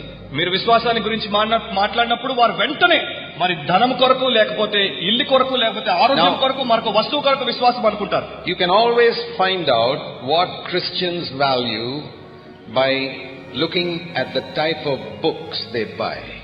మరి మీరు ఎప్పుడు కూడా ఈ సులువుగా కనుగొనే విషయం ఏంటంటే, క్రైస్తవులు వారు కొనేటువంటి పుస్తకాలను మీరు గమనించి చూస్తే వారు దేనికి ఎక్కువ విలువిస్తున్నారో మీకు ఇట్టే And if you తెలుసు. want to find out which books Christians buy, go to a Christian bookshop and see which are the books ask them which are the books which are sold the most. Which are the books which are being sold the most in Christian bookshops. క్రైస్తవ పుస్తకశాలల్లో ఎక్కువగా అమ్ముడుపోయే పుస్తకాలు ఏంటో క్రైస్తవులకు తెలుసు. And you go to any Christian bookshop in India today మరి ఈ దినాల్లో మీరు ఎక్కడ ఏ క్రైస్తవ and find out which are the books being sold the most. మరి ఎక్కువగా ఏ పుస్తకాలు అమ్ముడుపోతున్నాయో అక్కడ కనుక్కోండి. And you'll find they are all books that teach you how to have faith to make money and how to have faith for physical healing. మరి మీరు అక్కడ కనుక్కునే విషయం ఏంటంటే, అక్కడ డబ్బును ఎక్కువగా ఎట్లా సంపాదించాలి, దానికి అవసరమైన విశ్వాసము, ఆరోగ్యం పొందేందుకు విశ్వాసం. And you ask them, well, how many books are you selling on victory over sin? అడగండి వారిని, పాపం మీద జయం పొందేందుకు సంబంధించిన పుస్తకాలు ఎన్ని అమ్ముతున్నారు? And overcoming dirty thoughts and anger and things like that. మరి కోపాన్ని జయించడము, మురికి ఆలోచనలను జయించడము, వాటికి సంబంధించిన పుస్తకాలను ఎన్ని అమ్ముతున్నారని మీరు అడగండి. Very few. వారంటారు చాలా కొద్దిగా. That is the proof of the number of babies we have in Christendom today. మరి అదే మన క్రైస్తవత్వంలో ఈ రోజున ఉన్నటువంటి శిశువులను పోలిన గుర్తు. They are not interested in the things that will really last for eternity. మరి నిత్యత్వానికి ఉన్నటువంటి విషయాల్లో వారికి శ్రద్ధ లేదు. Even if you do get healing, how long will it last? Will it last for eternity? ఒకవేళ మీకు స్వస్థత వచ్చింది అనుకోండి, అది నిత్యత్వం మీతో ఉంటుందా? Even if you manage to get that better car and that better house, how long will it last? ఒకవేళ మీరు ఆ మంచి కారును లేక మంచి ఇంటిని పొందారే అనుకోండి, అది ఎంతకాలం మీతో పాటు ఉంటుంది? But on the other hand, if you get the nature of Christ, do you know how long that will last? దానికి వ్యతిరేకంగా ఒకవేళ మీకు క్రీస్తు యొక్క స్వభావం దొరికింది అనుకోండి, అది ఎంతకాలం ఉంటుంది? Where does faith come from? మరి విశ్వాసం ఎక్కడి నుండి వస్తుంది? From hearing the word of Christ. క్రీస్తు యొక్క వాక్యమును వినుట ద్వారా. Not the word of a lot of preachers today. మరి ఇక్కడ ఈ దినాల్లో బోధించేటువంటి చాలా మంది బోధకుల మాట ద్వారా కాదు. Not from the testimony of some man who gets up here and says, I prayed and I trusted the Lord and God gave me this. మరి ఎవరో ఒక మనిషి లేచి నేను ప్రార్థన చేశాను దేవుడు నాకు ఇచ్చానని చెప్పినటువంటి సాక్ష్యం ద్వారా కాదు. I've even heard people say that I had faith and God filled my broken tooth. మరి నేను ఎంతో మంది సాక్ష్యం చెప్పినప్పుడు విన్నాను, నేను ప్రార్థన చేసినప్పుడు విశ్వాసం నాకున్నప్పుడు దేవుడు నా యొక్క విరిగిపోయిన పంటిని నింపాడు. But the interesting thing is that God filled his tooth with gold and not with the type of teeth he gave Adam. అక్కడ ఆసక్తి కలిగినటువంటి విషయం ఏంటంటే దేవుడు ఆయన పన్నును విరిగిపోయిన భాగాన్ని బంగారంతో నింపాడంట. It's amazing. God is in the gold business too. అది ఆశ్చర్యమే కాదు, ఈ దినాల్లో దేవుడు బంగారం వ్యాపారంలో ఉన్నాడు. Of course, I don't believe these stories at all. కానీ నేను మాత్రం ఇటువంటి కథల్ని నమ్మను. There are enough stupid Christians to believe these stories and to buy these books and. మరి చాలా మంది క్రైస్తవులు ఇటువంటి కథల్ని నమ్ముతారు, ఈ పుస్తకాల్ని కొంటారు. And there are enough preachers going around making a living out of all this. మరి ఎంతో మంది బోధకులు ఇవి బోధించుకుంటూ వీటిలోనే వారి జీవితాన్ని వారు గడిపేసుకుంటున్నారు. You know, there were false prophets even in the first century. మరి మొదటి దశాబ్దంలో కూడా తప్పుడు ప్రవక్తలు ఉండేవారు. And the sad thing in the first century was nobody had a Bible. మరి ఆ మొదటి శతాబ్దంలో ఉన్నటువంటి వారికి విచారకరమైనటువంటి విషయం ఏంటంటే వారి దగ్గర ఎవరి దగ్గర బైబిల్ లేదు. Printed Bibles have been available only for 500 years. I hope you know that. మరి మీకు అందరికీ తెలుసు అనుకుంటాను, ఈ యొక్క అచ్చువేయబడినటువంటి బైబిల్ కేవలం 500 సంవత్సరాల నుండే మనకు అందుబాటులో ఉన్నాయి. First century nobody had a Bible. They couldn't check up whether this preacher is preaching according to God's word or not. ఆ మొదటి దశాబ్దంలో ఉన్నటువంటి వారికి బైబిల్ లేదు కనుక ఈ బోధకుడు బైబిల్ ప్రకారం బోధిస్తున్నాడా లేదా అని పరిశోధించడానికి అవకాశం లేదు. In the early years there was no Romans, there was no Philippians, there was no Corinthians, nothing. ఆ మొదటి సంవత్సరాల్లో వారికి రోమీల పత్రిక లేదు, ఫిలిప్పీల పత్రిక లేదు, కొరింథీల పత్రిక They were not even written. అవి ఇంకా రాయబడనే లేదు. They were all written about 35 years after Pentecost. మరి పెంతెకోస్తు తర్వాత 35 సంవత్సరాల తర్వాత ఇవి రాయబడ్డాయి. But the apostles gave all the Christians one simple rule in those days. కానీ ఆ దినాల్లో అపోస్తలులు ఆ విశ్వాసులందరికీ ఒక్క ఖచ్చితమైన ఆజ్ఞనిచ్చారు. I read this in a little book that's been published in the second century. మరి రెండవ శతాబ్దంలో అచ్చువేయబడినటువంటి ఒక చిన్న published పుస్తకంలో నేను చదివాను. book that was written in the second century. రెండవ శతాబ్దంలో అది రాయబడింది. ఆ పుస్తకంలో This was the rule that the apostles gave to all those Christians in those days when they didn't have a Bible. మరి ఆ దినాల్లో ఉన్నటువంటి క్రైస్తవులందరికీ అపోస్తలులు ఇచ్చినటువంటి ఆజ్ఞ ఇదే. How to find a false prophet. ఒక తప్పుడు బోధకుడిని ఎట్లా కనుగొనాలి. They gave one very simple rule. వారు ఒక సామాన్యమైనటువంటి ఆజ్ఞని ఇచ్చారు. If anybody asks you for money, he's a false prophet. ఒకవేళ ఎవరైనా మీ దగ్గరకు వచ్చి డబ్బు అడిగారనుకోండి, అతడు తప్పుడు ప్రవక్త. How many false prophets do we have today? ఈ రోజున మనకు ఎంతమంది తప్పుడు ప్రవక్తలు ఉన్నారు? I tell you, those apostles had wisdom. నేను మీతో చెప్తున్నాను, ఆ అపోస్తలులకు విస్తారమైన జ్ఞానం ఉంది. You can easily find out a false prophet. He is interested in your money. మరి మీరెంతో సులువుగా తెలుసుకోవచ్చు తప్పుడు ప్రవక్త ఎవరో. అతడికి మీ డబ్బు మీదే ఆసక్తి. I would give you the same bit of advice. I have followed it for many years and I have been saved from many false prophets. మరి ఎన్నో సంవత్సరాలుగా నేను దీన్ని వెంబడిస్తూ వచ్చాను. ఎంతో మంది తప్పుడు ప్రవక్తల నుండి తప్పింపబడ్డాను కనుక ఈ విషయాన్ని నేను మీకు కూడా ఇస్తున్నాను. So if you're a new believer and you don't know much of the Bible, here is one simple rule. ఒకవేళ మీరు నూతన విశ్వాసి అయి ఎక్కువ బైబిల్ మీకు తెలియకపోతే ఇక్కడ ఉన్నటువంటి సామాన్యమైనటువంటి దాన్ని మీరు పాటించండి. Anybody who asks you for money is a false prophet. ఎవరైనా మీ దగ్గరకు వచ్చి డబ్బు అడిగితే అతడు తప్పుడు ప్రవక్త. For himself. తన కొరకు. Jesus told people to give money to the poor. Jesus told people to give money to the poor, not to himself. యేసు తనకు తాను డబ్బు ఇవ్వమని చెప్పలేదు, కానీ పేదలకు డబ్బు ఇవ్వమని He చెప్పాడు. told the rich man, go and sell your money, give it to the poor. ఆ ధనికుడితో చెప్పాడు, నీ ధనాన్ని అంతటిని తీసుకుపోయి పేదలకు ఇవ్వు. Have you ever heard a preacher preach like this? మరి ఎప్పుడైనా ఏ బోధకుడైనా అట్లా బోధించడం మీరు విన్నారా? When they see a rich man come to their church, వారి యొక్క సంఘానికి ఎవరైనా బాగా డబ్బున్నవాడు వస్తే, brother, we love you. వారంటారు, సహోదరుడా మేము నిన్ను ప్రేమిస్తున్నాం, please give your money to the poor and then come and join our church. మరి మీ డబ్బంతా పేదలకు ఇచ్చేసి ఆ తర్వాత వచ్చి మా సంఘంలో చేరండి అని I've చెప్పారు. never heard a preacher like that in my life. నా జీవిత కాలంలో అట్లాంటి బోధకుడిని నేను ఎప్పుడూ వినలేదు. They say, brother, we are so happy you can come and we've got so many programs going and we need money for this and money for that. వారంటారు, ఓ సహోదరుడా నిన్ను మేము ఎంతో ప్రేమిస్తున్నాం, రండి వచ్చి చేరండి, మాకు ఎన్నో కార్యక్రమాలు ఉన్నాయి, దీనికి డబ్బు కావాలి, దానికి డబ్బు కావాలి, దానికి డబ్బు. We don't have preachers like Jesus today. మరి యేసు లాంటి బోధకులు ఈ దినాల్లో మనకు లేరు. Paul told the Corinthians, please raise some money and give it to those poor people in Jerusalem. Don't send it to me. Give it to them in Jerusalem. They need some money. పౌలు కొరింథీయులకు చెప్పాడు, మీరు కొంచెం డబ్బును సేకరించి ఆ యెరూషలేములో ఉన్నటువంటి పేదలకు ఇవ్వండి, నాకు ఇవ్వండి అని చెప్పలేదు. These were the true prophets. మరి వీరు నిజమైనటువంటి ప్రవక్తలు. It's very difficult to find people like that today. మరి ఈ దినాన ఇటువంటి వారిని కనుగొనడం చాలా కష్టం. I remember once I visited a home in Bangalore. మరి ఒకసారి నేను ఒక ఇంటిని దర్శించాను బెంగళూరులో. And I told the person, he was a family from some other church. మరి అతడు ఇంకొక సంఘానికి చెందినటువంటి వాడు. And I said, would you like to come to our church and hear God's word? నేను అన్నాను, మరి నీవు నా సంఘానికి వచ్చి దేవుని వాక్యాన్ని వినాలని ఇష్టపడుతున్నావా? Because his wife was coming and she wanted me to encourage her husband to come. ఎందుకంటే ఆయన భార్య మా సంఘానికి వచ్చేది, ఆమె భర్తతో కూడా చెప్పమని నన్ను కోరింది కనుక I told him, you please keep your membership in that other church only. నేను చెప్పాను ఆయనతో, నీ యొక్క సభ్యత్వము ఆ సంఘంలోనే ఉంచుకో. And please give all your money in that church. నీ డబ్బంతా ఆ సంఘానికే ఇవ్వు. Come here and hear the word of God. కానీ ఇక్కడ ఈ సంఘానికి వచ్చి దేవుని వాక్యం వింటే చాలు. We don't want your membership, we don't want your money. నీ యొక్క సభ్యత్వం మాకు అక్కర్లేదు, నీ డబ్బు మాకు అక్కర్లేదు. We want you to be a disciple of Jesus, that's all. మేము కోరేదంతా నీవు యేసుక్రీస్తు యొక్క శిష్యుడిగా అవ్వడమే. That's the place you should go to. అటువంటి స్థలానికి మీరు వెళ్ళాలి. Where somebody is interested more in your soul than in your money. మరి నీ డబ్బు కన్నా నీ యొక్క ఆత్మలో ఎక్కువ ఆసక్తి చూపే వారి దగ్గరికే నువ్వు వెళ్ళాలి. Faith comes by hearing the word of Christ. విశ్వాసము క్రీస్తు యొక్క మాట వినుట వలన కలుగును. In other words, particularly the New Testament, that is the word of Christ. ఇంకో మాటలో చెప్పాలంటే ప్రత్యేకంగా నూతన నిబంధనలో క్రీస్తు మాటను గురించి వినుట ద్వారా. What has he promised in the word? మరి తన వాక్యములో ఆయన ఏమి వాగ్దానం చేశాడు? That is what my faith is to be based on. మరి దాని మీద నా విశ్వాసమును నేను ఆధారపడేట్టు చేయాలి. And I look through the Bible. మరి నేను బైబిల్ అంతటిని చూసినప్పుడు, where does it promise me that I can have hair on my head? మరి ఎక్కడ నాకు వాగ్దానం చేయబడింది నా తల మీద నాకు వెంట్రుకలు ఉంటాయని? Search. వెతికి And at last I find a verse. It is here. మరి చివరికి ఆ వచనాన్ని నేను ఇక్కడ కనుగొన్నాను. అది I can have hair on my head. నేను నా యొక్క తల మీద వెంట్రుకలు కలిగి ఉండగలను. Here it is. Philippians 3 verse 21. అది ఇక్కడ ఉంది. Philippi 3:21. All you bald people are excited. Here it is. ఇక్కడ ఉన్నటువంటి బట్టతల వారందరికీ ఒకేసారి ఉత్సాహం వచ్చేసింది. I'm not joking. It's here. నేను మరి సింపుల్ గా జోక్ వేయట్లేదు, కానీ అది ఇక్కడ ఉంది. You read it and tell me if it's not written here. మీరు చదివి నాతో చెప్పండి ఒకవేళ అది ఇక్కడ లేకపోతే. Read it. What does it say? అక్కడ ఏమని రాసింది దయచేసి చదవండి. He will change this body of my humble state, my bald head and everything included, into one day the body of his glory, like the body of his glory. నా దీన శరీరమును, దాంట్లో నా బట్టతల కూడా కలిపి ఉంది, తన మహిమ శరీరము కలగా ఒక రోజున ఆయన మార్చివేస్తాడు. Was Jesus bald? I don't believe he was bald. మరి యేసుకు అట్లా బట్టతల ఉండిందా? నేను నమ్మను ఉండిందని. It says one day he'll make my body like his. కానీ ఆయన శరీరం లాగా ఒక రోజున నా శరీరాన్ని మార్చేస్తాడని చెప్తున్నది. But when? That's the question. When?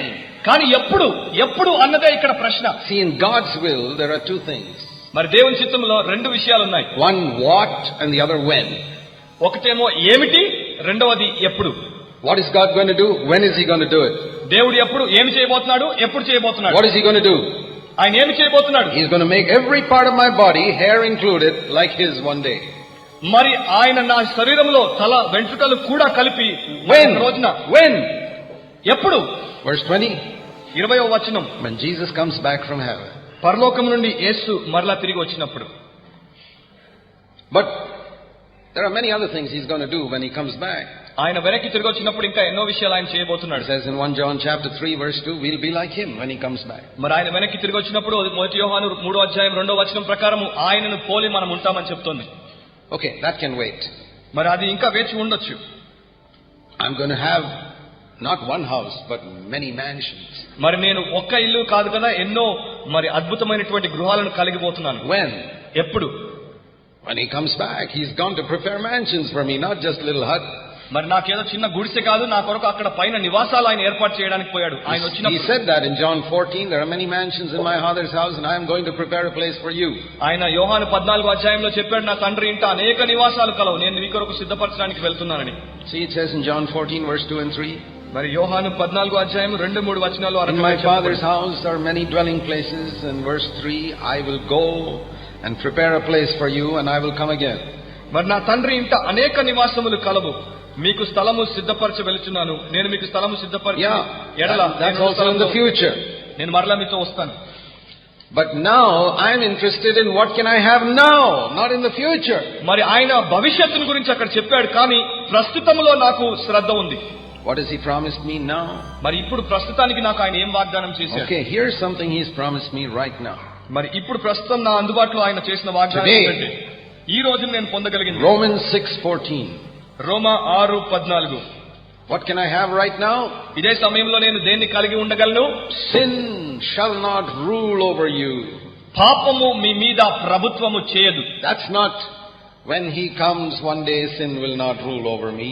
మరి ఆయన వచ్చినప్పుడు ఆ రోజున పాపము నా మీద ప్రభుత్వము చేయడం కాదు. That is the word of Christ right now. మరి ఇప్పుడు ఈ సమయానికి వర్తించేటువంటి క్రీస్తు మాట ఇదే. Now supposing I am a man who's got such a foul temper, always my tongue is out of control. ఊహించండి, నాకు చాలా కోపం ఉన్నటువంటి మనిషిని అనుకోండి, ఎప్పుడు కూడా నా నాలుక అదుపు తప్పి ప్రవర్తిస్తూ ఉంటుంది. I get upset with my wife, I get upset with my children, I get upset with people in the office. నా భార్య అంటే విసుగు, పిల్లలంటే విసుగు, నా ఆఫీస్ లో పనిచేసే సహ పనివారంటే విసుగు. I shout at people in the bus and shout at people in the train, and I'm like that. బస్సులో మనుషుల మీద అరుస్తాను, ఆ ట్రైన్ లో మనుషుల మీద అరుస్తాను. And then I read a promise that sin will not be master over me. మరి ఇక్కడ వచ్చి ఈ వాగ్దానం చదువుతాను, పాపము నన్ను ప్రభుత్వం చేయదని. What a wonderful promise. ఎంత అద్భుతమైనటువంటి వాగ్దానం. That God can give me victory over my tongue. దేవుడు నా నాలుక మీద నాకు జయమిస్తాడన్న వాగ్దానం. No man can tame the tongue, the Bible says. Man can tame lions and elephants, but not the tongue. Bible చెప్తోంది, ఏ మనిషి తన నాలుకను సాధువు చేయనేరడు. పులులను మరి ఏనుగులను అతడు సాధువు చేయగలడేమో, కానీ నాలుక. So the Bible says in James chapter 3, no man can tame the tongue. Bible చెప్తోంది యాకోబు 3వ అధ్యాయంలో ఏ మనిషి కూడా తన నాలుకను అదుపు చేయలేడు. But the Bible says that my life must be like this rising sun, brighter and brighter and brighter and brighter. కానీ బైబిల్ చెప్తోంది నా జీవితము ఆ యొక్క సూర్యుడు ఉదయించి ఇంకా ప్రకాశమానంగా మారుతున్నట్టు ఉండాలని. Applying that to my tongue must become purer and purer and purer, better and better, and my speech must become like that. మరి నా యొక్క నాలుక విషయమై నేను దాన్ని చూస్తే నా యొక్క మాటలు మంచిగా ఇంకా వెలుగుమయంగా మారుతూ ఉండాలి. How is it like that in your life? మీ జీవితంలో ఆ రకంగా ఉందా? Well, we all look very holy sitting here this morning. మరి ఉదయాన్నే ఇక్కడ మీరు కూర్చొని ఎంతో పరిశుద్ధంగా కనిపిస్తున్నారు. Is it like that? ఆ రకంగా ఉందా? Maybe I should ask your wife. ఒకవేళ మీ భార్యను అడగాలేమో, or your husband. లేక మీ భర్తను అడగాలేమో. And if they are honest, they'll tell me what you're like, what your tongue is like. మరి మీరు యథార్థంగా ఉంటే మీ జీవితం ఏంటో మీరు చెప్తారు. Or your children. లేక మీ పిల్లల్ని. Or your servant at home, they'll tell me what your tongue is like. మరి మీ యొక్క జీవితం, మీ నాలుక ఎట్లా ఉందో మీ ఇంట్లో పనిచేసే మనుషులు, మీ పిల్లలు చెప్పగలరు. Do you believe that God can give you victory? Holy Spirit can tame your tongue? మరి మీరు నమ్ముతున్నారా దేవుడు మీకు జయం ఇవ్వగలడని, పరిశుద్ధాత్ముడు మీ నాలుకను సాధువు చేయగలడని? See, God baptized me in the Holy Spirit about 26 years ago. మరి దాదాపు 26 సంవత్సరాల క్రితం దేవుడు పరిశుద్ధాత్మలో నాకు బాప్తిస్మం ఇచ్చాడు. And I found something happen. మరి అప్పుడు ఒక విషయము జరగడం నేను కనుగొన్నాను. It's not only that I spoke in other tongues, my mother tongue also God began to control. మరి నేను అన్య భాషల్లో మాట్లాడమే కాదు, నా తల్లి భాష కూడా అదుపు చేయబడడం నేను చూశాను. But today I find all types of people talking about baptism in the Holy Spirit. They cannot control their mother tongue. మరి ఈ దినాల్లో నేను కనుగొనేది ఏంటంటే, మనుషులు అన్య భాషల్లో బాగా మాట్లాడతారు, కానీ వారి సొంత భాషను వారు అదుపు చేయలేరు. They praise God on Sunday morning in other tongues and shout at their wife for Sunday afternoon in mother tongue. మరి ఆరాధనలో వారు అన్య భాషల్లో దేవుణ్ణి గట్టిగా స్తుతిస్తారు, ఇంటికి వచ్చి మధ్యాహ్నం భార్య మీద సొంత భాషలో తిట్లు తిడతారు. What type of spirit is that can give you other tongues but cannot control your mother tongue? It must be some other spirit. మరి ఆ ఆత్మ ఏ ఆత్మ అయి ఉండొచ్చు? వేరే భాషలు మీకు ఇస్తోంది కానీ మీ సొంత భాషను అదుపు చేయలేకపోతుంది. అది వేరే ఆత్మే అయి ఉండాలి.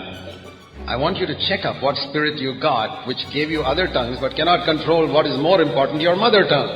మరి నేను ఆ యొక్క ఆత్మ ఏంటో పరీక్షించి చూడాలనుకుంటున్నాను. ఆ ఆత్మ మీకు వేరే భాషలు ఇచ్చింది కానీ మీ సొంత భాషను అదుపు చేయలేకపోతుంది. What type of spirit is this which you can switch on Sunday morning in the meeting and switch off when you come home in the afternoon?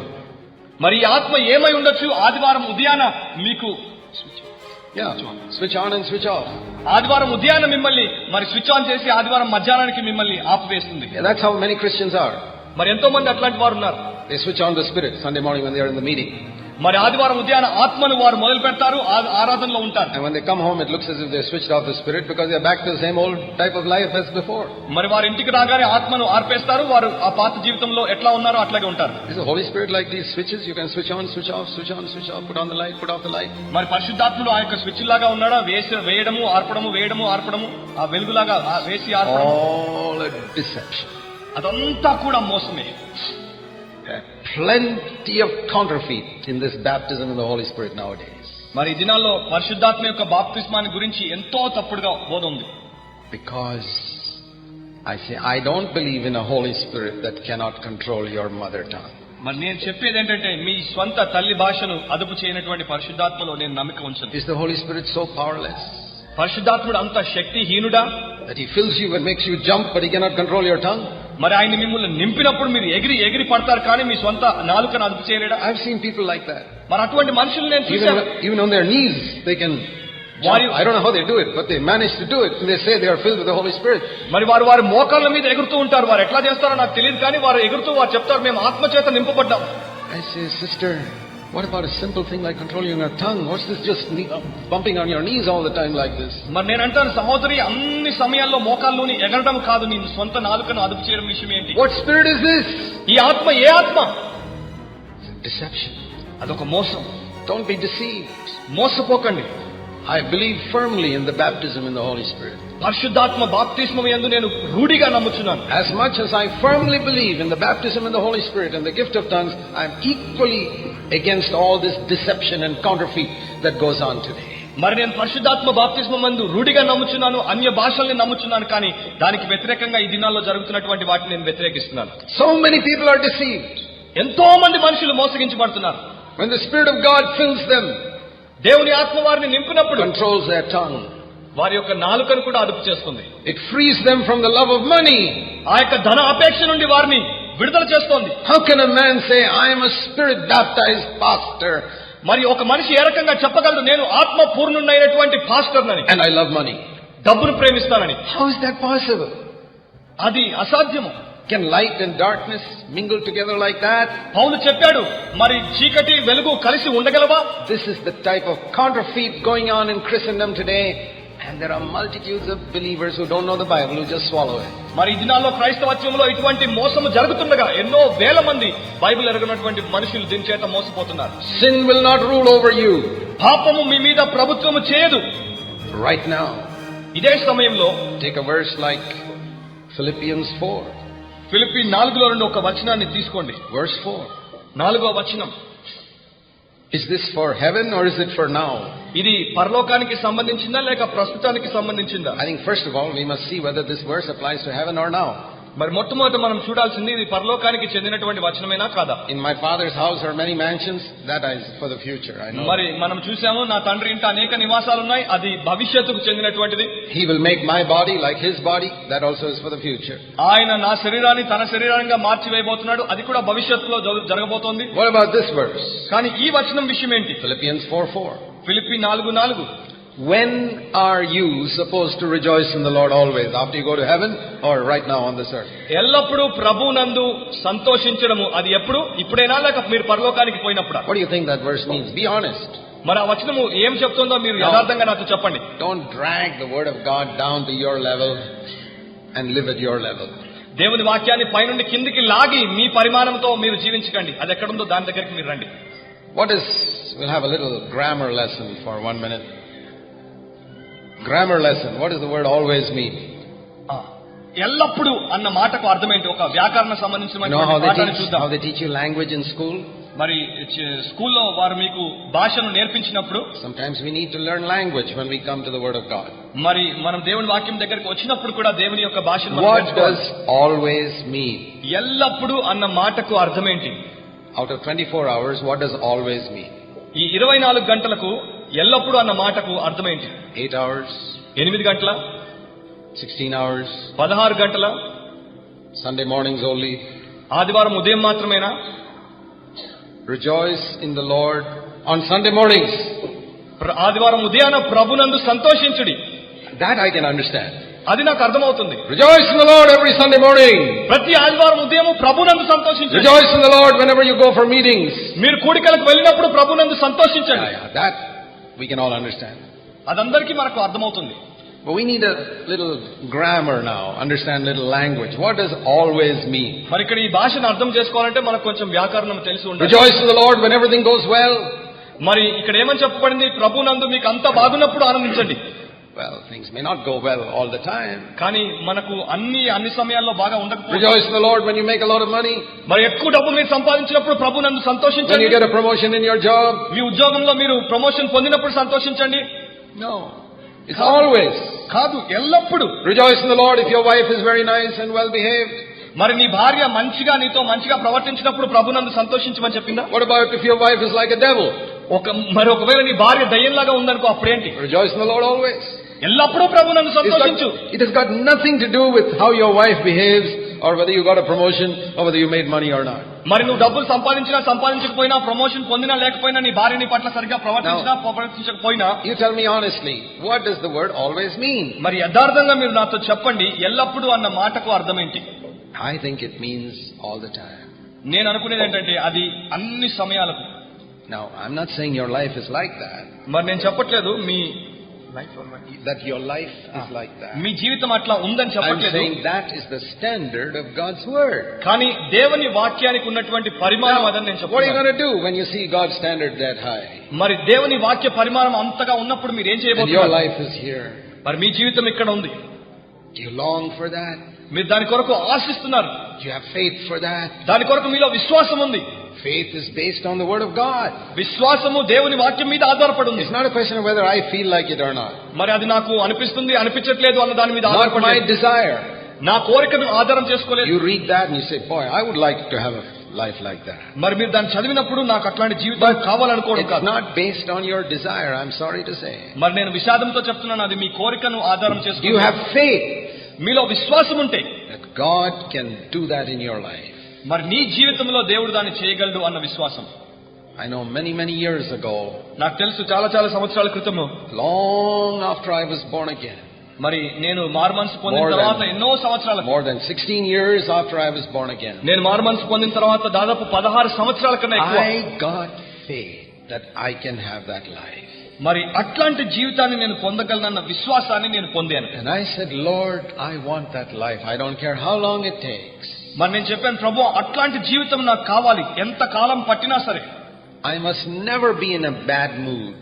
నేను ఎప్పుడు కూడా ఆ తప్పుడు మూడ్ లో ఉండను. Any brother, sister sees me anytime, day or night, I must be in a good mood.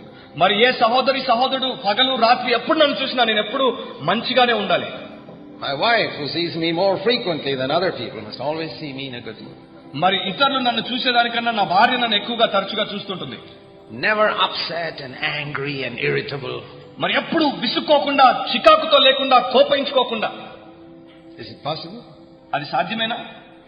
What is the devil whispering in your ear right now? మరి ఇదే సమయంలో సాతాను మీ చెవిలో ఏం ఊదుతున్నాడు? Oh, impossible. అసాధ్యం. That's the devil's word. Impossible. అసాధ్యం అన్నది సాతాను మాట. And God says, దేవుడు చెప్తున్నాడు possible. సాధ్యము. The devil says, impossible. సాతాను అంటాడు అసాధ్యం. Or he may say, okay, sometimes. లేక వాడు అనొచ్చు కొన్నిసార్లు. God says all the time. దేవుడు అంటున్నాడు ఎల్లప్పుడు. Whom are you going to believe now? మరి ఈ సమయంలో మీరు ఎవరిని నమ్మబోతున్నారు? You know how much depends on whom you believe?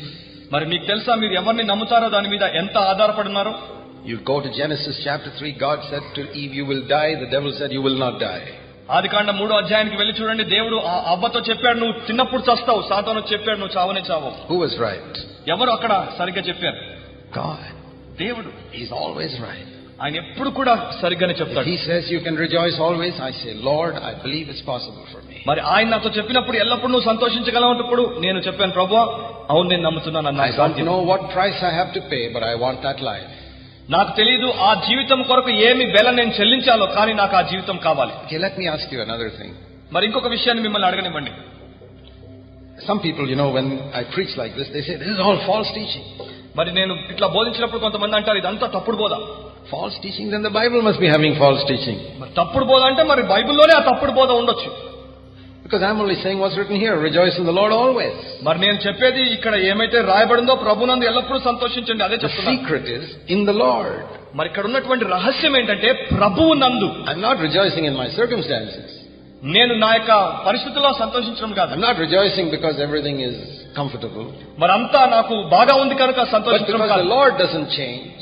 ఎందుకంటే ప్రభువు మార్పు లేని వాడు I కనుక rejoice. I may have pain on earth, but I rejoice. ఆయన నాకు భూమి మీద నొప్పి ఉండొచ్చు కానీ ఆయన మార్పు లేని వాడు కనుక నేను సంతోషిస్తాను. Think, if you live this life where you're rejoicing always, ఆలోచించండి, మీరు ఎల్లప్పుడూ సంతోషించేటువంటి ఈ జీవితాన్ని జీవిస్తున్నారనుకోండి. tell me, who would be most upset, the God or the devil? మరి ఆ సమయంలో ఎవడు ఎక్కువగా మీ మీద విసుకుంటుంటారు, దేవుడా సాతానా? Will God become very upset if you start rejoicing always? ఎల్లప్పుడు మీరు సంతోషిస్తుంటే దేవుడు మీ మీద విసుకుంటాడా? Or will the devil get upset if you start rejoicing always? మీరు ఎల్లప్పుడు సంతోషిస్తుంటే ఆ సాతాను మీ మీద విసుకుంటుంటాడు. Who? ఎవరు? The devil. సాతాను. So who do you think is telling you this life is impossible? మరి ఎవరు ఈ జీవితం మీకు అసాధ్యమని చెప్తున్నారని మీరు అనుకుంటున్నారు? Do you think your wife will be happy if you start rejoicing always?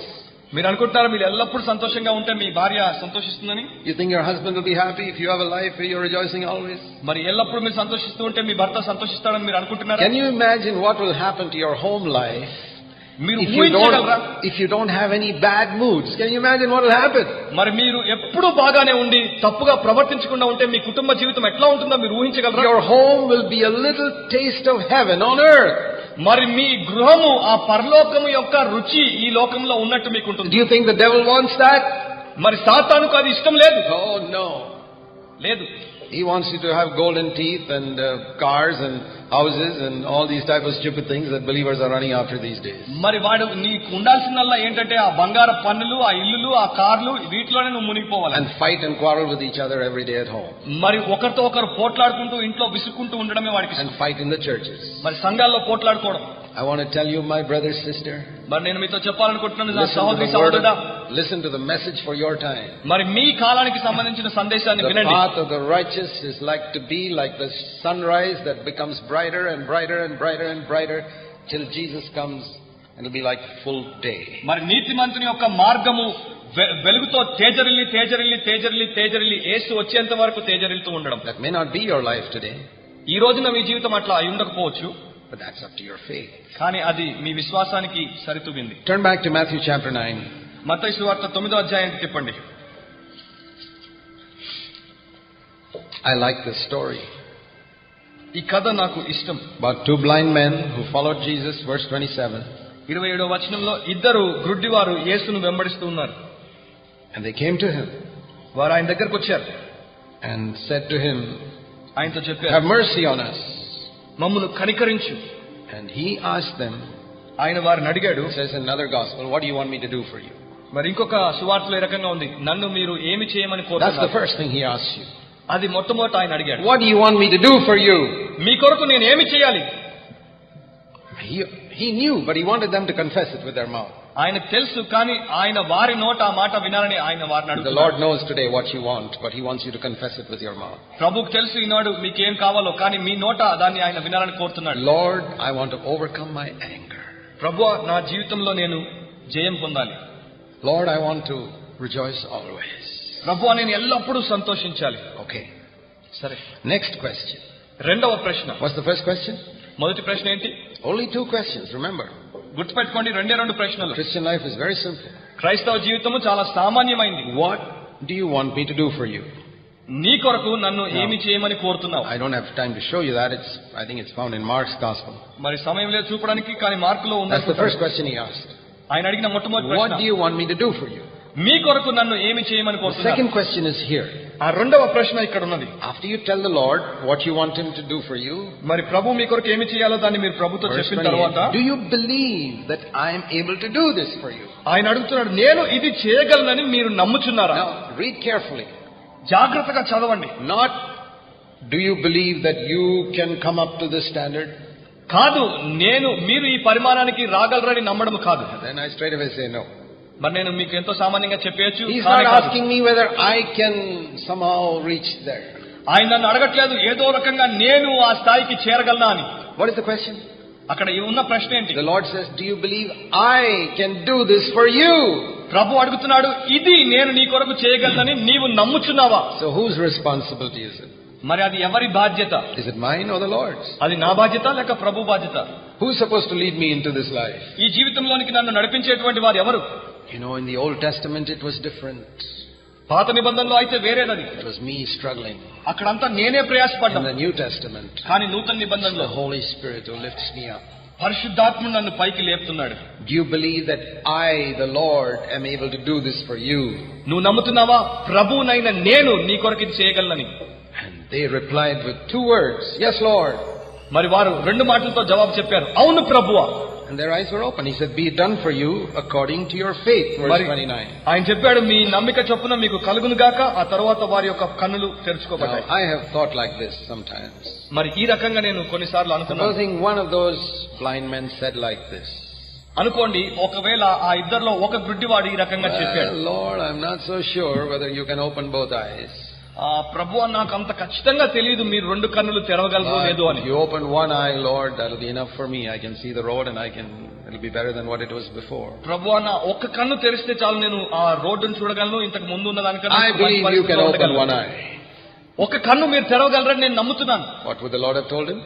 మరి అప్పుడు ప్రభు ఏం చేసేవాడు? Be it done for you according to your faith. నీ నమ్మిక చొప్పున నీకు కలుగును గాక.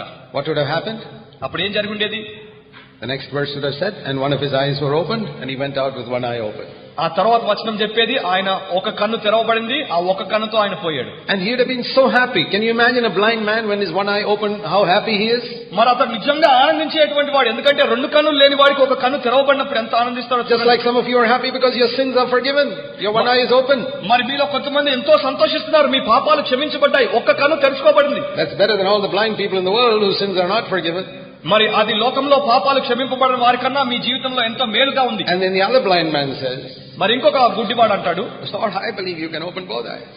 ప్రభువా మీరు 2 కన్నులు తెరవగలరని నేను And he నమ్ముతున్నాను. comes out with both eyes open. మరి అతడు 2 కన్నులు తెరుచుకొని బయటకు వస్తాడు. So now you have 2 blind men, one with one eye open, the other with 2 eyes open. మరి ఇప్పుడు మీ ఎదుట 2 గుడ్డి వాళ్ళు ఉన్నారు, ఒకడికి ఒక కన్ను తెరవబడింది, ఇంకొకడికి 2 కన్నులు తెరవబడ్డాయి. This man with one eye, he starts the one-eyed denomination. ఈ ఒక్క కన్ను వాడు ఒక్క కంటి సంఘం ప్రారంభిస్తాడు. All those who believe Jesus can open one eye join that denomination. మరి యేసు ఒక కన్ను తెరవగలడని నమ్మగలిగిన వారందరూ వచ్చి ఈ ఒక్క కంటి And సంఘంలో the చేరారు. other man comes out and starts 2 eyes denomination. మరి 2 కన్నులు తెరవబడిన వాడిపై 2 కన్నుల సంఘం తెరుస్తాడు. That's how it is today. మరి ఈ దినాల్లో ఆ రకంగా జరుగుతుంది. What am I talking about, these 2 eyes?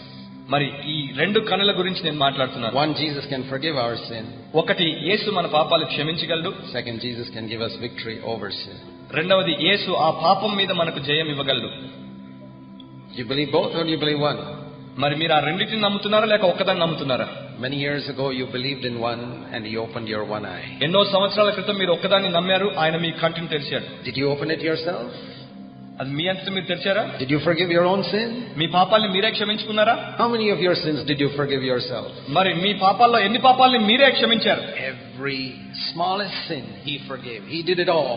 ప్రతి చిన్న పాపాన్ని కూడా ఆయన క్షమించాడు, ఆయనే అంతా చేశాడు. Okay, your one eye was open. సరే, మీ ఒక కన్ను తెరుచుకుంది. Far better than being blind, I agree. మరి అది గుడ్డిగా ఉండడం కన్నా ఎంతో శ్రేష్టం. But do you know what the good news is? కానీ మీకు శుభవార్త ఏంటో తెలుసా? That Jesus can open 2 eyes. యేసు 2 కన్నులను తెరవగలడు. Do you believe? Or you say no? మరి మీరు దాన్ని నమ్ముతున్నారా లేక లేదు అని You చెప్తున్నారు? know the millions of people who say no even to one eye today? మీకు తెలుసా, ఎన్నో లక్షల మంది ప్రజలు ఈ ఒక్క కన్ను తెరుచుకోవడానికి కూడా ఈ రోజున కాదు అని చెప్తున్నారు. That's why they live without their sins being forgiven. అందుకనే వారి పాపాలు ఇంకా క్షమింపబడకుండానే జీవిస్తున్నారు. Because they don't have faith. వారిలో విశ్వాసం లేదు. Jesus died for their sins. యేసు వారి పాపాల కొరకు చనిపోయాడు, They don't believe. కానీ వారు నమ్మరు. Jesus died to give you victory over sin also, but you don't believe. యేసు మీకు పాపం మీద జయం ఇవ్వడానికి మీ కొరకు చనిపోయాడు, అయినా మీరు నమ్మరు. You believe that the devil has got more power than Jesus Christ. మీరు నమ్ముతున్నారా యేసు క్రీస్తు కన్నా సాతానికి ఎక్కువ శక్తి ఉందని? That's what you believe. అదే మీరు నమ్ముతున్నారు. You believe that the devil who has controlled your tongue for so many years is so powerful that even Jesus Christ cannot defeat him and help you to control your tongue. మీరు నమ్మేది ఏంటంటే ఎన్నో సంవత్సరాలుగా మీ నాలుకను అదుపు చేసినటువంటి సాతాను ఎంతో బలాఢ్యుడు, యేసు క్రీస్తు కూడా వాణ్ణి అణిచివేయలేడని మీరు నమ్ముతున్నారు. Who is it who makes you lust after women with your eyes? మరి ఎవరు మీ కంటితో స్త్రీలను వ్యామోహంగా చూడడానికి మిమ్మల్ని కోరికలోనికి Is దింపుతున్నారు? it Jesus Christ or the devil? Tell me. యేసు క్రీస్తా లేక సాతానా? The చెప్పండి. devil. He's the one who's done it all along for you. సాతాను వాడే ఇవన్నీ మీ చేత చేయిస్తున్నాడు. Now let me ask you another question. ఇంకొక ప్రశ్న నన్ను మిమ్మల్ని Is అడగనివ్వండి. Jesus Christ more powerful or the devil? యేసు క్రీస్తు శక్తిమంతుడా లేక సాతానా? Theoretically, we'll all say Jesus Christ is more powerful. మీరందరూ చెప్తారు యేసు క్రీస్తే ఎక్కువ శక్తి Then గలవాడు. why can't he help you in this area where the devil's been controlling your eyes or your tongue for so many years? మరి ఎన్నో సంవత్సరాలుగా మీ కన్నులను లేక మీ నాలుకను అదుపు చేస్తున్నటువంటి సాతానును యేసు ఎందుకు ఓడించలేడు? Shall I tell you why? ఎందుకో నేను మీతో చెప్పనా? There's a verse in the Bible which says he could not do many things for them because of their unbelief. మరి బైబిల్లో ఒక వచనం ఉంది, ఆయన అక్కడ వారి పట్ల ఎన్నో అద్భుతాలు చేయలేకపోయాడు ఎందుకనగా వారి యొక్క అవిశ్వాసమును బట్టి. The last verse of Matthew 13. మత్తయి 13లో చివరి వచనం. He could not do many works, mighty works for them. ఆయన వారి కొరకు ఎన్నో పనులు అద్భుతాలు చేయలేకపోయాడు. Did they want those mighty works?